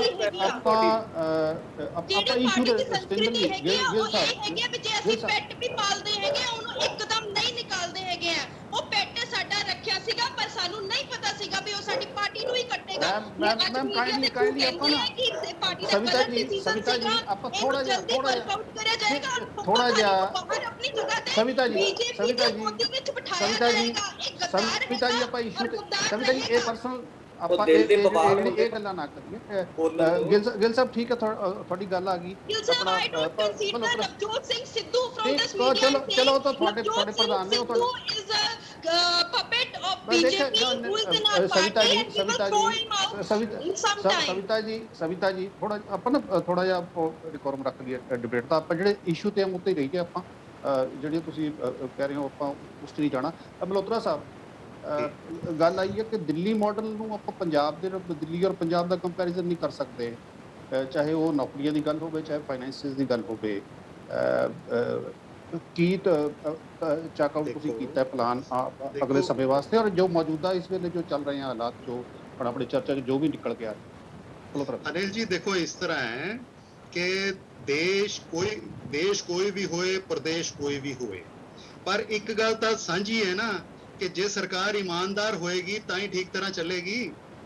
ठीक है ना। सो दिल्ली विच साडा मेन जिहड़ा मॉडल चल रहा है वो ईमानदारी का मॉडल चल रहा है। ईमानदारी का मॉडल चलदे उत्ते भ्रष्टाचार टोटली खत्म हो गया। हालांकि बीजेपी ने साडे तो विजिलेंस खो लिया, एंटी करप्शन ब्यूरो खो लिया, लेकिन उसके बावजूद केजरीवाल साहब का उत्थे टैरर इन्ना है कि भ्रष्टाचार उत्थे खत्म हो गया, जिस करके इन्ना पैसा उत्थे बच रहा है। और जिहड़ा पैसा इकट्ठा हुंदा है, रेवेन्यू इकट्ठा हुंदा है, वो लोगों के उत्ते खर्च हो रहा है। और मैं हैरान हाँ, सविता जी कहते हैं कांग्रेस के प्रवक्ता कि भी लोगों नूं ਜਿਹੜੀਆਂ ਸਹੂਲਤਾਂ ਨਹੀਂ ਦੇਣੀਆਂ ਚਾਹੀਦੀਆਂ, ਲੋਕਾਂ ਨੂੰ ਮੁਫਤ ਪਾਣੀ, ਮੁਫਤ ਬਿਜਲੀ, ਮੁਫਤ ਸਿੱਖਿਆ, ਮੁਫਤ ਇਲਾਜ, ਚੰਗੀਆਂ ਪੈਨਸ਼ਨਾਂ ਨਹੀਂ ਦੇਣੀਆਂ ਚਾਹੀਦੀਆਂ। ਮੈਂ ਸਵਾਲ ਕਰਦਾ, ਆਖਿਰ ਕਿਉਂ? ਪੈਸਾ ਕੋਈ ਸਰਕਾਰ ਦਾ ਨਿੱਜੀ ਖਜ਼ਾਨਾ ਨਹੀਂ ਹੈ, ਲੋਕਾਂ ਦੇ ਟੈਕਸਾਂ ਵਿੱਚੋਂ ਹੀ ਖਜ਼ਾਨਾ ਭਰਿਆ ਜਾਂਦਾ ਔਰ ਇਕੱਠਾ ਹੁੰਦਾ ਹੈਗਾ। ਲੋਕ ਪਹਿਲਾਂ ਹੀ ਟੈਕਸਾਂ ਦੇ ਤੌਰ ਤੇ ਕੀਮਤ ਉਤਾਰ ਚੁੱਕੇ ਨੇ। ਉਹ ਪੈਸਾ ਲੋਕਾਂ ਦਾ ਪੈਸਾ ਹੈਗਾ, ਉਸ ਵਿੱਚੋਂ ਜੇ ਸਰਕਾਰ ਉਹਨਾਂ ਨੂੰ ਕੋਈ ਸਹੂਲਤ ਦਿੰਦੀ ਹੈ ਤਾਂ ਕੋਈ ਅਹਿਸਾਨ ਨਹੀਂ ਕਰਦੀ। और इसके बावजूद दिल्ली की सरकार एक ऐसी सरकार है पूरे हिंदुस्तान में ਜਿਹੜੀ ਇੰਨਾ ਕੁਝ ਲੋਕਾਂ ਨੂੰ ਦੇ ਕੇ ਪ੍ਰੋਫਿਟ ਵਿੱਚ ਹੈਗੀ ਹੈ। ਔਰ ਮੈਂ ਵੈਲਫੇਅਰ ਸਟੇਟ ਦਾ ਪੂਰੀ ਤਰ੍ਹਾਂ ਸਮਰਥਨ ਕਰਦਾ ਕਿ ਇੱਕ ਸਰਕਾਰ ਦਾ ਸਭ ਤੋਂ ਵੱਡਾ ਜਿਹੜਾ ਕੰਮ ਹੈ, ਸਭ ਤੋਂ ਵੱਡੀ ਜਿਹੜੀ ਜ਼ਿੰਮੇਵਾਰੀ ਹੈ, ਉਹ ਲੋਕਾਂ ਦੀ ਜ਼ਿੰਦਗੀ ਨੂੰ ਖੁਸ਼ਹਾਲ ਕਰਨਾ ਹੁੰਦਾ ਹੈ, ਨਾ ਕਿ ਲੋਕਾਂ ਨੂੰ ਲੁੱਟਣਾ ਹੁੰਦਾ। दूसरा, मैं साडे एक्सपर्ट कह रहे थे कि आम आदमी पार्टी ने तनख्वाहां ते पेंशनां बारे कुछ नहीं किया। मैं इन्हां नूं याद कराना चाहांगा, पिछले महीने 17 अगस्त नूं आम आदमी पार्टी का पंजाब का वफद जिहड़ा है विधान सभा के स्पीकर नूं मिलिया और उन्हां नूं अपनी एक दरखास्त दी है कि पंजाब विच जिन्नियां भी MLAs दियां मल्टीपल पेंशनस चल रही हैं, एक तो वध पेंशनस चल रही हैं, कानून लिया के वो सारियां खत्म कीतियां जाण ते सारियां नूं सिर्फ ते सिर्फ एक जिहड़ी है पेंशन दित्ती जाए। सो मैं ये समझदा है कि जदों तक ये भ्रष्टाचार खत्म नहीं हुंदा, चाहे वो दिल्ली च जिस तरह असीं खत्म कीता या पंजाब विच भी जदों तक भ्रष्टाचार खत्म नहीं हुंदा, उदों तक पंजाब दीयां समस्यावां जिहड़ियां हल नहीं हो सकदियां। और सतिंदर जी कह रहे सी कि इन्हां दी सरकार आएगी ते इह करनगे ते ओह करनगे। मैं इन्हां नूं याद करा देना कि इन्हां दी सरकार ने की कीता सीगा। इन्हां दी सरकार विच सब तो वध नशे विके सीगे, इन्हां दी सरकार विच बेअदबी करन वालियां नूं बचाया गया सी, इन्हां दी सरकार विच प्रोटेस्ट करदे सिखां दे उत्ते गोली चलाई गई सी, इन्हां दी सरकार विच सब तो ज्यादा माफिया राज चलिया हैगा, इन्हां दी सरकार विच हिस्से मंगे गए, चलदे होए बिजनेसेस विच इन्हां दे नेतावां ने हिस्से मंगे, इन्हां दी सरकार ने ही माड़े बिजली समझौते कीते ਜਿਹੜੇ ਅੱਜ ਹਰੇਕ ਪੰਜਾਬੀ ਨੂੰ ਹਰ ਮਹੀਨੇ ਜਿਹੜੇ ਲੁੱਟ ਰਹੇ ਹੈਗੇ ਆ। ਇਹਨਾਂ ਦੀ ਸਰਕਾਰ ਵਿੱਚ ਪੰਜਾਬ ਚੋਂ ਇੰਡਸਟਰੀ ਭੱਜ ਗਈ ਔਰ ਬੇਰੋਜ਼ਗਾਰੀ ਦਾ ਜਿਹੜਾ ਇੰਨਾ ਬੁਰਾ ਹਾਲ ਸੀ ਕਿ ਸਾਰੇ ਪਾਸੇ ਤਰਾਹੀ ਮੱਚੀ ਹੋਈ ਸੀ। ਇਹੀ ਕਾਰਨ ਸੀ ਕਿ ਕੈਪਟਨ ਨੇ ਜਦੋਂ ਘਰ ਘਰ ਨੌਕਰੀ ਦਾ ਵਾਅਦਾ ਕੀਤਾ ਤਾਂ ਪੰਜਾਬੀ ਜਿਹੜੇ ਆ ਉਸ ਛਲਾਵੇ ਵਿੱਚ ਆ ਗਏ ਔਰ ਉਹਨਾਂ ਨੇ ਕੈਪਟਨ ਸਾਹਿਬ ਨੂੰ ਵੋਟਾਂ ਪਾਤੀਆਂ। ਠੀਕ ਹੈ ਮਲਹੋਤਰਾ ਸਾਹਿਬ। ਕੁਲਦੀਪ ਜੀ, ਚਰਚਾ ਜਿਹੜੀ ਹੈ ਵਿੱਚੋਂ ਕਾਫੀ ਕੁਝ ਨਿਕਲ ਕੇ ਆ ਰਿਹਾ ਹੈ। ਅਕਬਰ ਪਰ ਮਸਲਾ ਤਾਂ ਉੱਥੇ ਹੀ ਹੈ ਨਾ, ਮੁਲਾਜ਼ਮਾਂ ਦੀਆਂ ਮੰਗਾਂ ਦਾ ਕੀ ਹੋਊਗਾ, ਮੁਲਾਜ਼ਮਾਂ ਦੇ ਸਮੱਸਿਆਵਾਂ ਕਿਵੇਂ ਹੱਲ? ਕੁਲਦੀਪ ਜੀ, ਜਿਹੜੀ ਅਨਿਲ ਜੀ ਤੁਸੀਂ ਗੱਲ ਸੁਣ ਰਹੇ ਹੋ ਨਾ, ਇਹਦੇ ਵਿੱਚੋਂ ਮੇਨ ਕਰਕਸ ਕੀ ਨਿਕਲ ਕੇ ਆ ਰਿਹਾ? ਬਲੇਮ ਗੇਮ ਹੈ। ਮੈਂ ਤੈਨੂੰ ਬਲੇਮ ਕਰਾਂਗਾ, ਤੂੰ ਮੈਨੂੰ ਬਲੇਮ ਕਰੀ, ਤੂੰ ਮੈਨੂੰ ਬਲੇਮ ਕਰੀ, ਆਪਾਂ ਸਿਰਫ ਬਲੇਮ ਗੇਮ 'ਚ ਫਸਦੇ ਹਾਂ। ਦੇਖੋ ਗੱਲ ਸੁਣੋ, ਪਿਛਲੇ 10 ਸਾਲ, ਇਸ ਤੋਂ ਪਿਛਲੇ 10 ਸਾਲ ਅਕਾਲੀ ਦਲ ਦੀ ਸਰਕਾਰ ਰਹੀ, ਹੁਣ 5 ਸਾਲ ਕਾਂਗਰਸ ਦੀ ਸਰਕਾਰ ਹੈ। ਮੈਂਡੇਟ ਪਿਛਲੀ ਵਾਰ ਆਮ ਆਦਮੀ ਪਾਰਟੀ ਨੂੰ ਨਹੀਂ ਮਿਲਿਆ, ਨਹੀਂ ਤਾਂ ਆਮ ਆਦਮੀ ਪਾਰਟੀ ਦਾ ਵੀ ਇੱਥੇ ਪਤਾ ਲੱਗ ਜਾਣਾ ਸੀ ਵੀ ਪੰਜਾਬ ਵਿੱਚ ਜਿਹੜੇ ਕੰਪੈਰੀਜ਼ਨ ਦੀਆਂ ਗੱਲਾਂ ਹੁੰਦੀਆਂ ਨੇ ਦਿੱਲੀ ਔਰ ਇਹਦੀਆਂ ਮਾਡਲ ਦੀਆਂ, ਉਹ ਪਤਾ ਲੱਗ ਜਾਣਾ ਸੀ। ਸਬਸਿਡੀਆਂ ਦੀ ਗੱਲ ਜਿੱਥੇ ਤੱਕ ਹੈਗੀ ਹੈ, ਪੰਜਾਬ ਦੇ ਵਿੱਚ ਵੀ ਸਬਸਿਡੀਆਂ ਬਹੁਤ ਮਿਲ ਰਹੀਆਂ ਨੇ। ਛੋਟੇ ਜਿਹੜੇ ਮਕਾਨ ਨੇ, ਜਿਹੜੇ 4 ਮਰਲਾ 5 ਮਰਲਾ ਤੱਕ ਦੇ ਮਕਾਨ, ਉਹਨਾਂ ਨੂੰ ਪਾਣੀ ਫ੍ਰੀ ਹੈ। ਅਨਿਲ ਜੀ ਸ਼ਾਇਦ ਪਤਾ ਨਹੀਂ ਹੁਣ ਇੱਥੇ ਜਿਹੜੇ ਪੈਨਲਿਸਟ ਹੈ ਇਹਨਾਂ ਨੂੰ ਪਤਾ ਕਿ ਨਹੀਂ ਪਤਾ। ਤੇ ਪਿਛਲੀ ਵਾਰ ਜਦੋਂ ਕਾਂਗਰਸ ਸਰਕਾਰ 2005 ਦੇ 2002 ਤੋਂ ਚੱਲੀ ਸੀ, ਉਦੋਂ ਆ ਗਿਆ ਸੀ ਇਹ ਸਿਸਟਮ। ਕਿਸਾਨਾਂ ਨੂੰ ਸਬਸਿਡੀਆਂ ਹੈਗੀਆਂ ਨੇ। ਫਿਰ ਬਿਜਲੀ ਵਾਲਿਆਂ ਨੂੰ ਬਿਜਲੀ ਦੀਆਂ ਕਈ ਜਿਹੜੇ ਸ਼ਡਿਊਲ ਕਾਸਟ ਨੇ ਜਾਂ ਸ਼ਡਿਊਲ ਟ੍ਰਾਈਬਸ ਨੇ, ਉਹਨਾਂ ਨੂੰ ਵੀ ਯੂਨਿਟਸ ਫ੍ਰੀ ਮਿਲਦੇ ਨੇ। only for needy people, not for whole public, ਕਿਉਂਕਿ ਅਗਰ ਸਾਰੀ ਪਬਲਿਕ ਨੂੰ ਤੁਸੀਂ ਫ੍ਰੀ ਵਿੱਚ ਦੇਣ ਲੱਗ ਜਾਓਗੇ ਤਾਂ ਫਿਰ ਉਹ ਐਕਸਪੈਂਡੀਚਰ ਵੀ ਤਾਂ ਕਿਸੇ ਦੇ ਉੱਪਰ ਪਏਗਾ। ਤੁਸੀਂ ਦੱਸੋ ਨਾ, ਤੁਸੀਂ ਫ੍ਰੀ ਨਹੀਂ ਬਣਾ ਸਕਦੇ। ਗੱਲ ਪਤਾ ਕੀ ਹੈ? ਗੱਲ ਇਹ ਹੈ ਕਿ ਕਾਨੂੰਨ ਤਾਂ ਫਿਰ ਸਭ ਵਾਸਤੇ ਇੱਕ ਬਰਾਬਰ ਹੈ, ਜਾਂ ਤਾਂ ਸਬਸਿਡੀਆਂ ਹੋਣ ਜਾਂ ਨਾ ਹੋਣ। ਇਹ ਥੋੜੋ ਹੈ ਵੀ ਤੁਸੀਂ ਤੁਸੀਂ ਏਦਾਂ ਗੱਲ ਨਹੀਂ ਕਰ। ਤੁਸੀਂ being a party in power, you can't say this ਕਿ ਇਸ ਚੀਜ਼ ਨੂੰ ਅਸੀਂ ਦੇ ਦਾਂਗੇ, ਇਸ ਚੀਜ਼ ਨੂੰ ਨਹੀਂ ਦੇਵਾਂਗੇ। ਸਭ ਲਈ ਬਰਾਬਰ ਹੋਣਾ ਚਾਹੀਦਾ। ਸਭ ਲਈ ਜਿਹੜੀ ਚੀਜ਼, ਜੇ ਤੁਸੀਂ ਸਬਸਿਡੀਆਂ ਦੇਣ ਦੀ ਗੱਲ ਕਰਦੇ ਫਿਰ ਸਾਰਿਆਂ ਲਈ ਬਰਾਬਰ ਨੇ, ਠੀਕ ਹੈ ਨਾ ਜੀ। ਹੁਣ ਮਸਲਾ ਦੇਖੋ, ਗੱਲ ਤਾਂ ਇਹ ਗੱਲ ਚੱਲ ਰਹੀ ਹੈ, ਆਪਾਂ ਮੁੱਦੇ ਤੋਂ ਭਟਕ ਜਾਂਦੇ ਆ ਬਾਰ-ਬਾਰ। ਮਸਲਾ ਇਹ ਹੈ ਕਿ ਜਿਹੜੇ ਕਰਮਚਾਰੀ ਨੇ, ਉਹਨਾਂ ਦੀਆਂ ਮੰਗਾਂ ਪੂਰੀਆਂ ਕਰਨ ਵਾਸਤੇ ਪੈਸਾ ਕਿੱਥੋਂ ਆਣਾ ਸੀ? ਤੁਹਾਡੇ ਜਦੋਂ ਨੇਤਾ ਖੜ ਕੇ ਮੁਲਾਜ਼ਮਾਂ ਦੇ ਧਰਨਿਆਂ ਦੇ ਵਿੱਚ ਇਹ ਗੱਲ ਓਪਨਲੀ ਕਹਿੰਦੇ ਸੀ ਕਿ ਅਸੀਂ ਆਂਦੇ ਸਾਰ ਤੁਹਾਡੀਆਂ ਡਿਮਾਂਡਾਂ ਨੂੰ ਪੂਰਾ ਕਰਾਂਗੇ, ਤਾਂ ਆਂਦੇ ਸਾਰ ਤਾਂ ਕੀ ਹੁਣ 4.5 ਸਾਲ ਬੀਤ ਗਏ ਜੀ। ਹੁਣ ਤਾਂ ਸਰਕਾਰ ਜਾਣ ਵਾਲੀ ਤਿਆਰੀ ਹੈ, ਮਤਲਬ ਨੈਕਸਟ ਇਲੈਕਸ਼ਨ ਦੀ ਤਿਆਰੀ ਹੈ। ਹੂਸੋਐਵਰ ਵਿਲ ਕਮ, ਇਹ ਤਾਂ ਸਮਾਂ ਦੱਸੇਗਾ ਨਾ ਜੀ, ਇਹ ਬਾਅਦ ਦੀਆਂ ਗੱਲਾਂ ਨੇ। ਬਟ ਜੋ ਤੁਸੀਂ ਪਾਰਟੀ ਪਾਵਰ 'ਚ ਕੀ ਕਹਿ ਕੇ ਆਏ ਸੀ? ਤੁਸੀਂ ਕਹਿ ਕੇ ਆਏ ਸੀ ਅਸੀਂ ਕਰਮਚਾਰੀਆਂ ਦੀ ਛੱਡਦੇ ਜੀ, ਬਾਕੀ ਸਾਰੀਆਂ ਗੱਲਾਂ ਛੱਡ ਦਿਓ। ਆਪਾਂ ਇਸ ਟਾਈਮ ਧਰਨਿਆਂ ਦੀ ਗੱਲ ਕਰ ਰਹੇ ਹਾਂ ਨਾ, ਤੇ ਕਰਮਚਾਰੀਆਂ ਦੀ ਡਿਮਾਂਡਸ ਤਾਂ ਮੈਟ ਨਹੀਂ ਹੋਈਆਂ ਨਾ ਜੀ ਪੂਰੀਆਂ। ਕੁਝ ਹੋਈਆਂ ਹੋਣਗੀਆਂ ਥੋੜੀਆਂ ਬਹੁਤ, ਬਟ ਧਰਨੇ ਦੇਖੋ ਤੁਸੀਂ ਕਿਸ ਲੈਵਲ ਤੇ ਚੱਲ ਰਹੇ ਨੇ, ਕਿੰਨੇ ਵੱਡੇ ਪੱਧਰ ਤੇ। ਦੇਖੋ, ਕਰਮਚਾਰੀ ਸੜਕ ਤੇ ਆ ਜਾਵੇ, ਲੇਡੀਜ਼ ਸੜਕ ਤੇ ਆ ਜਾਣ, ਉਹਨਾਂ ਦੇ ਬੱਚੇ ਸੜਕਾਂ ਤੇ ਆ ਜਾਣ, ਇਹਦਾ ਮਤਲਬ ਹੈ ਕਿ ਕੁਝ ਅੱਛਾ ਨਹੀਂ ਹੈ। ਤੇ ਇਹ ਜਿਹੜੀ ਜੇ ਹੁਣ ਤੁਸੀਂ ਇਹ ਕਹੋ ਵੀ ਉਦੋਂ ਸਰਕਾਰ ਦਾ ਖਜ਼ਾਨਾ ਖਾਲੀ ਸੀ, ਇਹ ਖਜ਼ਾਨਾ ਖਾਲੀ ਸੀ ਤਾਂ ਫਿਰ ਤੁਸੀਂ ਬਾਕੀ ਖਰਚੇ ਕਿਉਂ ਨਹੀਂ ਕੰਟਰੋਲ ਕੀਤੇ ਸਰਕਾਰ ਨੇ ਆਪਣੇ? ਉਦੋਂ ਖਰਚੇ ਕਿਉਂ ਵਧਾਈਗੀ ਸਰਕਾਰ? ਆਪਣੇ ਪਰਸਨਲ ਖਰਚੇ ਜਿਹੜੇ ਨੇ ਵਿਧਾਇਕਾਂ ਦੇ, ਮੰਤਰੀਆਂ ਦੇ, ਇੰਨੀ ਸ਼ੋਸ਼ੇਬਾਜ਼ੀ, ਉਹ ਕਿਉਂ ਉਹਦੇ ਉੱਪਰ ਕੰਟਰੋਲ ਕਿਉਂ ਨਹੀਂ ਕੀਤਾ ਗਿਆ? ਇਹ ਕੀਤਾ ਜਾਣਾ ਚਾਹੀਦਾ ਸੀ। ਤੇ ਕਰਮਚਾਰੀ ਦੇ ਡਿਮਾਂਡਸ ਮੈਟ ਕਰਦੇ, ਉਹ ਤੁਸੀਂ ਕਰਨ ਵਿੱਚ ਦੇਖੋ ਸਕਸੈਸਫੁਲ ਤਾਂ ਤੁਸੀਂ ਨਹੀਂ ਹੋਏ। ਬਟ ਗੱਲ ਫੇਰ ਉਹੀ ਹੈ ਵੀ ਜਿਹੜੇ ਹੁਣ ਵਾਅਦੇ ਕਰ ਰਹੇ ਨੇ, ਉਹ ਵਾਅਦੇ ਕੀ ਉਹ ਵੀ ਪੂਰੇ ਕਰਨ 'ਚ ਸਮਰਥ ਹੋਣਗੇ? ਬਾਅਦ ਚ ਉਹਨਾਂ ਨੇ ਵੀ ਇਹੀ ਗੱਲ ਕਰ ਦੇਣੀ ਹੈ ਵੀ ਖਜ਼ਾਨੇ, ਹੁਣ ਕਾਂਗਰਸ ਖਜ਼ਾਨੇ ਖਾਲੀ ਕਰ ਗਈ, ਗੱਲ ਫੇਰ ਉਹੀ ਆ ਜਾਣੀ ਹੈ। ਲੈਟਸ ਸੀ ਕਿ ਵਿਚ ਪਾਰਟੀ ਕਮਸ ਇਨਟੂ ਪਾਵਰ। ਹੁਣ ਜਿਹੜੇ ਵਾਅਦੇ ਕਰਨਗੇ, let's hope for the best. Anil ਜੀ, ਮੈਨੂੰ ਨਹੀਂ ਲੱਗਦਾ ਵੀ ਇਹ ਸਮੱਸਿਆ ਜਿਹੜੀ ਹੈ ਕਰਮਚਾਰੀਆਂ ਦੀ ਖਾਸ ਤੌਰ ਤੇ, ਇਹਦਾ ਕੋਈ ਸੋਲੂਸ਼ਨ ਮੈਨੂੰ ਨਹੀਂ ਦਿਖਾਈ ਦਿੰਦਾ। ਇਹ ਪਾਰਟੀਆਂ ਦੀ ਬਲੇਮ ਗੇਮ ਜਿੰਨੀ ਮਰਜ਼ੀ ਸੁਣੋ। ਸਵਿਤਾ ਜੀ, ਕੁਲਦੀਪ ਜੀ ਕਹਿ ਰਹੇ ਹੈ ਕਿ ਸੋਲੂਸ਼ਨ ਦਿਖਾਈ ਨਹੀਂ ਦਿੰਦਾ, ਤੇ ਪਲੱਸ ਬਲੇਮ ਗੇਮ ਹੈਗੀ। ਇੱਕ ਜਦੋਂ ਪਿਛਲੀ ਸਰਕਾਰ ਸੀ, ਲਾਸਟ ਅਸੈਂਬਲੀ ਸੈਸ਼ਨ ਜਦੋਂ ਹੋਇਆ, ਸ਼੍ਰੋਮਣੀ ਅਕਾਲੀ ਦਲ ਇੱਕ ਬਿੱਲ ਲੈ ਕੇ ਆਇਆ ਸੀ ਕੱਚੇ ਮੁਲਾਜ਼ਮਾਂ ਨੂੰ ਪੱਕੇ ਕਰਨ ਦਾ, ਕੰਟਰੈਕਚੁਅਲ ਇੰਪਲੋਇਜ਼ ਉਹਨਾਂ ਨੂੰ ਪੱਕੇ ਕਰਨ ਦਾ। ਤੇ ਉਹ ਐਗਜ਼ੈਕਟ ਫਿਗਰ ਆਈ ਥਿੰਕ 22 ਕਿ 23 ਜਾਂ ਇੰਨਾ ਸੀਗਾ।